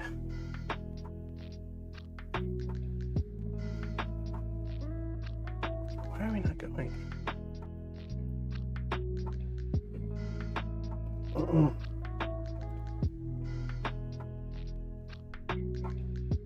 Santu is dropping off a little treat for Jack, Delilah, and Monkey. Lisa! Jeez, Lisa, thank you very much for the $50 donation. Wow. What? It said little treat for Jack. Hold on. let me pull this really quick. Uh-oh, it's not logged in. I got it. Santa's dropping off a little treat for Jack, Delilah, and Monkey. Thank you very much, Lisa. Seriously. We'll do air horn, and then we'll do standing cheer. Thank you, Lisa. I'm sweating. Use your phone camera to see the angle. Don't screw it. I'm excited to see your switch wire come together. Also, for anyone that's wondering, we're starting the switch wire or the Ender wire build series. It looks like we're starting it next week. I think that Cyborg said that the kit is going to be arriving. I don't see a point of having LCDs on 12, especially for, yeah, there isn't really a point. I've said a few times, this is a purely aesthetic mod. Like, this is not a mod that you do because you're trying to accomplish anything other than cool.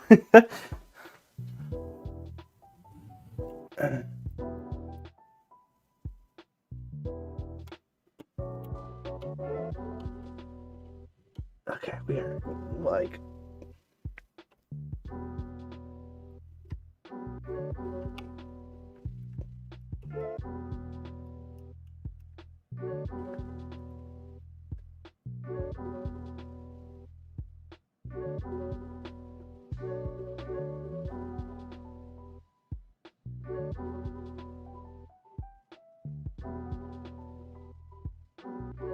Okay. I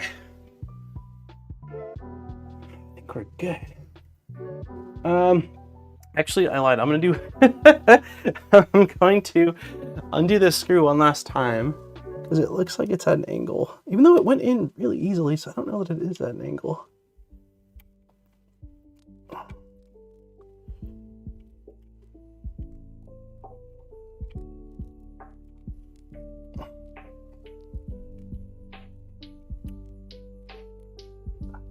It seems like it's okay. Okay. Okay.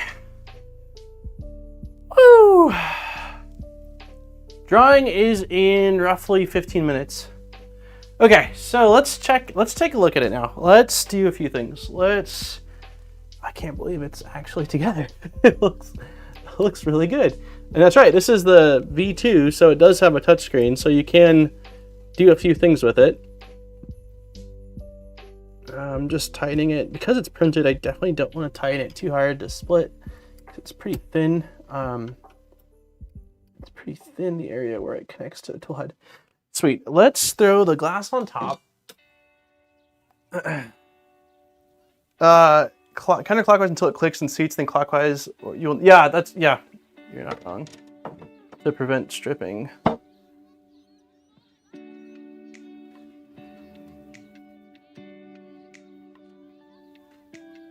Okay, so what I think we'll do is, because I believe the reason why you can't really see the red LEDs that well is because of the Creality LEDs. Wait, can we control the, no. Right? I don't think we can control the Creality LEDs. They're just permanently wired on. But if I power this off and back on really quickly, we might be able to see it before. Nope, I lied. It's an instant thing.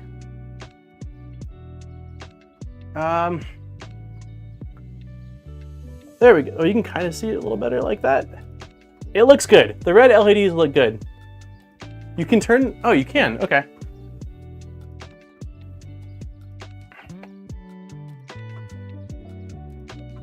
Okay, we'll do that then. I didn't realize that it was wired into, I thought it was wired in just to always on.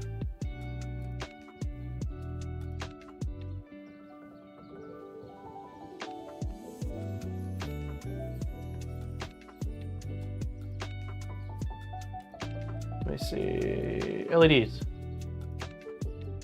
Sick. Okay, so there's that. Let me turn off the LEDs here.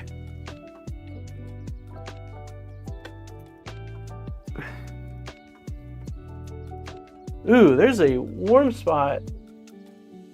Probably from where it's being pushed, maybe? Yeah, that's definitely what it is. That's a pressure spot down there. Okay, so I'm definitely going to have to play around with the wires inside because it looks like it's putting too much pressure on the screen, which is a bummer. Start home, yes. Yeah, it looks like the bottom's being pressed down. So what I might need to do is take it out and maybe file that bottom screw a little bit. But it is working. The LED looks really good. But yeah, the screen looks like to me it's getting too much force on the back of it.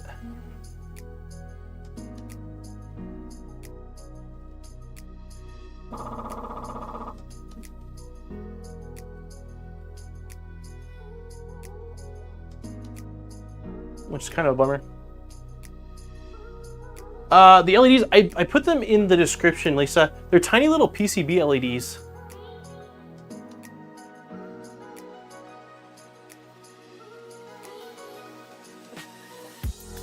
I haven't messed with the V2, but you need the antenna. Yeah, when I didn't have the antenna, I couldn't get it to connect to Wi-Fi at all. What noise? I don't see any noise. Let's see if, I'm curious to see if I loosen, I'm gonna loosen the screws on the side, which should give less pressure on the screen. And let's see if that white on the bottom of the screen goes away. Let's see.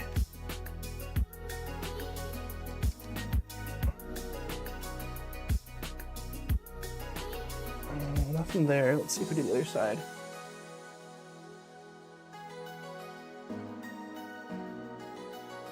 There was chatter while humming Z. Interesting.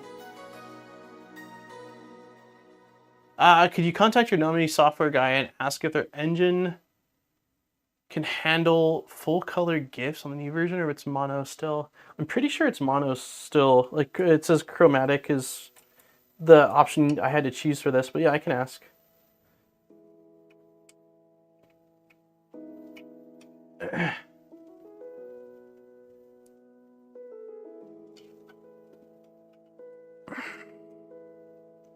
Just curious to see if that mark on the screen goes away from... It's still there.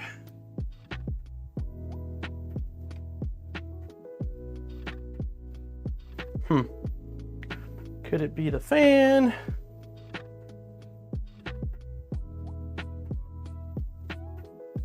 After homing, it's like it's skipping a few times? No, it's supposed to do that. It's because of the gosh, what should we call it?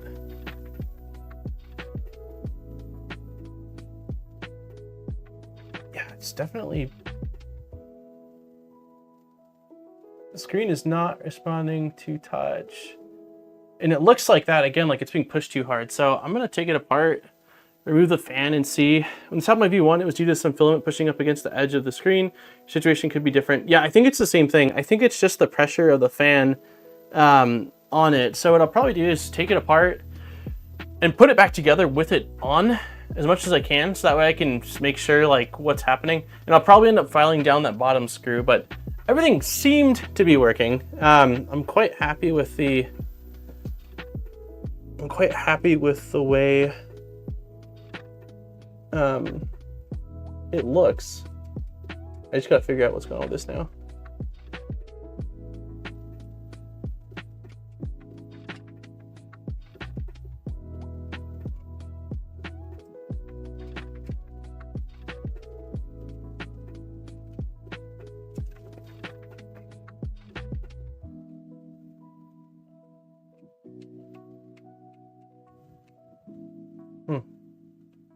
Interesting.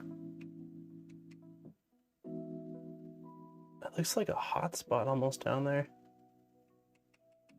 Well, I'll play around with it. I'll play around with it and see, but that doesn't look great, that spot on the bottom. Oh, now it's... Let's see. Oh, it went away.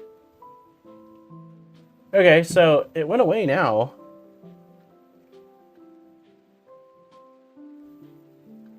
Interesting. Is it a heat spot? I don't think there was any protection film on it, but yeah, it's working now. Let's see, retract. How do I go? Nope.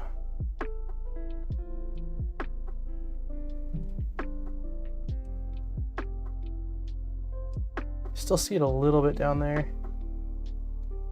I don't know. I'm gonna play around with it and see if I can figure it out, and I'll report it back. Yeah, there's always something. It definitely, for being a visual, like, fun mod, it's definitely quite a bit to it. Let me turn this light on. Put it back before it goes back. Yeah, it could be mounting pressure. I think that's very likely what it is. So I'll double check that it's centered. I'll probably also not go so tight on the screws. I didn't feel like I went that tight, but I'll check that, and I might also shave down. We shaved down 2 of the mounting screws. I'm gonna shave down the final one on the bottom because it looks like the bottom is where it looked like it was getting pressure. So I think I'll end up filing down that screw and seeing if that fixes it. But yeah, I don't see it. Oops, I'm not doing the right camera. I don't see it. Like, I don't see it anymore at all, at least on this screen. And I see it a little bit down here on the bottom still of this screen, but not nearly as noticeable as it was. Like, I'm fine with it like that. Maybe it was there all along, I didn't even see it, but it looks a lot better like that. So I think it probably is pressure. Probably the magnetic field from the coil inside the heater block. Yeah, we'll see. I'll report back. I'm gonna spend a little bit of time on this, a little bit more time on this today since we're like right there at the very end, and see if I can't get it all put together. I'm gonna probably shorten the wire as well, trim the other screw and mount them together, and I'll report back on how well it does or doesn't work once it's all said and done. So let's get the giveaway going. I'm gonna leave the camera on, sneaky guy.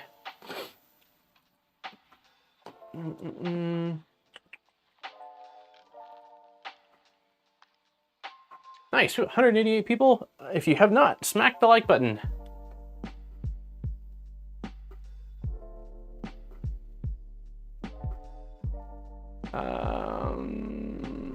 What am I doing? There we go. Okay, 111 responses. I am removing message, unpinning message.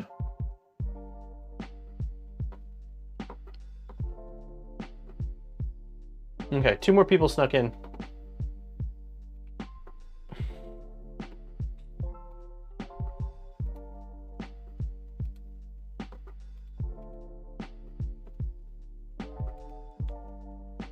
Whoever snuck in after, sorry, it's already done.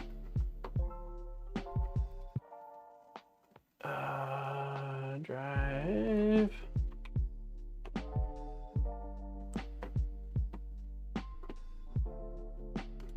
I lied. Whoever snuck in after, I'm letting it go. It's almost Christmas. If there's ever a time to let it slide, it's today. So the last 2 people that snuck in, you are also entered in.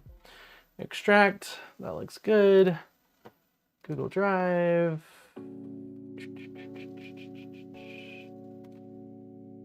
There we go.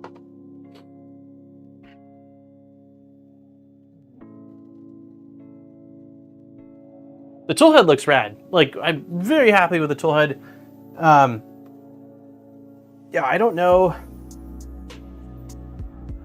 I don't really see the spot anymore. I mean, there's a tiny bit of white down there, but again, I don't know if that was there before and I didn't really notice it. I didn't look at it like in the dark like that.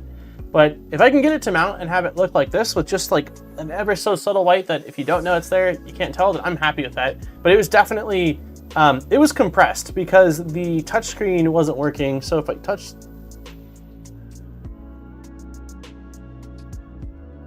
touchscreen's, okay, it is working now. Maybe I just don't know how to, yeah, touchscreen's definitely working now. I can scroll. Oh, cool. This is like files that are pre-sliced on there. So let me see if I click that. Start printing. How do you go back? Okay, let's see. Scroll down, scroll the side. Okay, so that's it. I just don't know what I'm doing. Scroll that way, scroll that way. Auto bed leveling. Okay, so it's all based off gestures. So down is recent prints, or let's see, slide to the side, slide up. Nope, that's what we just did. Down. So you have left, you have right, and then you have down for printing stuff. So tap doesn't work. Okay, that makes me feel better. I was like, why doesn't it work? Yeah, okay, so I have to learn the gestures. Again, I thought prior to just last night that we were going to be using the V1 on this. Anyways, little side quest there. Let me grab everybody's names.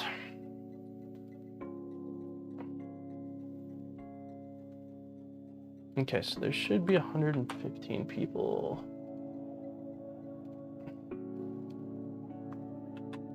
Nope, I screwed up. 1 second.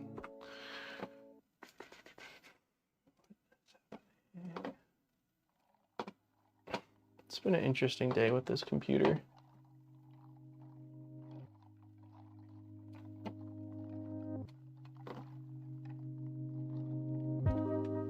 Control C.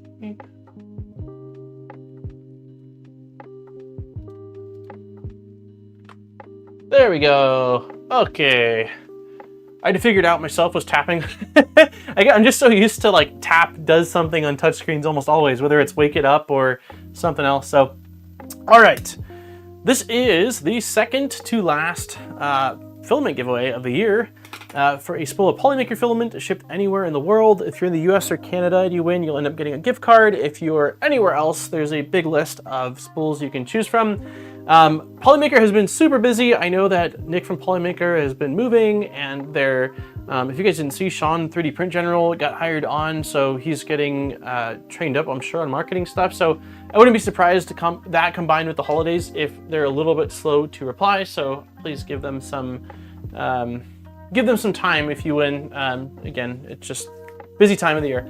So if you have not used Polymaker filament and you're interested in trying it out, this beautiful tool head was made in their Galaxy Gray ABS, either ABS or ASA, and I love it. It's a super nice filament with sparkles. So if you're, I think they're only in North America, so everyone else, I'm sorry right now, but if you win in North America, it's a gorgeous filament. Okay, so it is, let's see, it is 5 days till Christmas. We'll do 5. Actually, no. Jackson is weighing now 19 pounds. We're gonna do 19 shuffles for Jack. You know, 1, 2, 3, 4, 5, 6, 7, 8, 9, 10, 11, 12, 13, 14, 15, 16, 17, 18, 19. All right. We are, oh, you guys, I left you guys on the crazy eyes. I did shuffle. I shuffled it 19 times. I promise. Okay, on that note, here we go. 3, 2, and there we go. Good luck.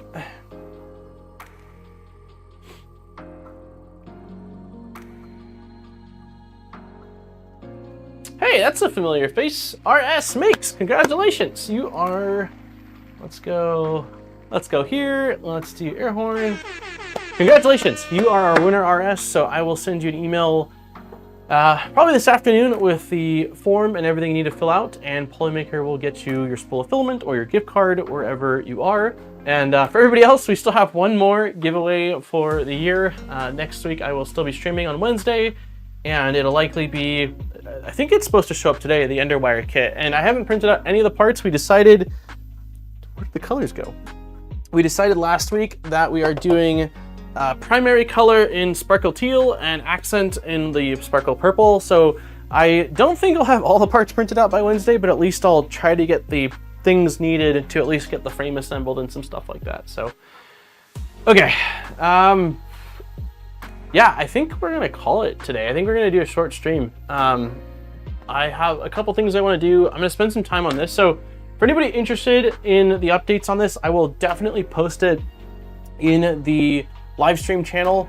Like I mentioned, the really only things I plan on doing is shortening wires, routing things a little bit better, filing down the third screw on the fan, and that's it. The goal is just we're trying to put less pressure on the entire tool head, because it looked like what happened was this area was pressing on the outer rim of the touchscreen, and it was causing, one, the touch not to work correctly, and two, it was causing just bad things to happen. It was pinching the LCD screen, and it was showing some white down there. So, but yeah, if the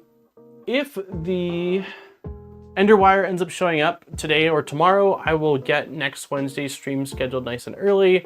Also, I will take a look into the ads. I know Nice, especially, you got hit with 5 of them. I don't really know exactly what I can do, but I will take a look and see if there's something that can be done. So, yeah, so Ryo, everything is working. So like LEDs are working, it's in there. So if you swipe, you can do all the things.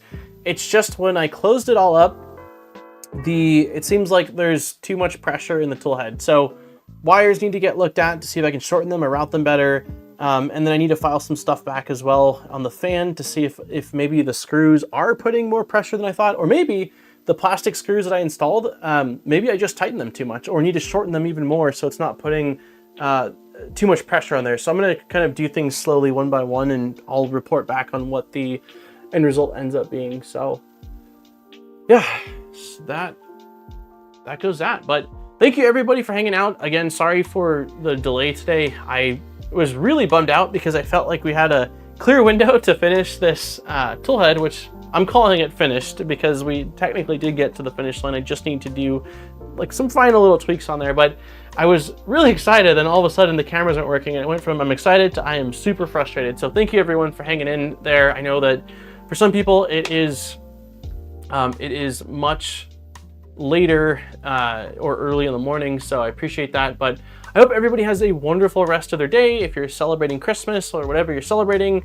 have a wonderful holiday weekend, and hopefully I will see most of you next Wednesday for what should be the Underwire build. If we're not doing the Underwire, if for some reason it hasn't showed up, I'll figure out something else that we'll do that'll be fun. But the game plan as of right now is that we're taking a look at the Cyborg kit, and it's primarily going to be a disassembly stream, I think, because I have to take apart the Ender Pro in the garage to basically harvest parts from it. So it'll be like a take apart and chill stream, which should be a lot of fun. So, okay, all right, take care everybody. Thanks again. Bye.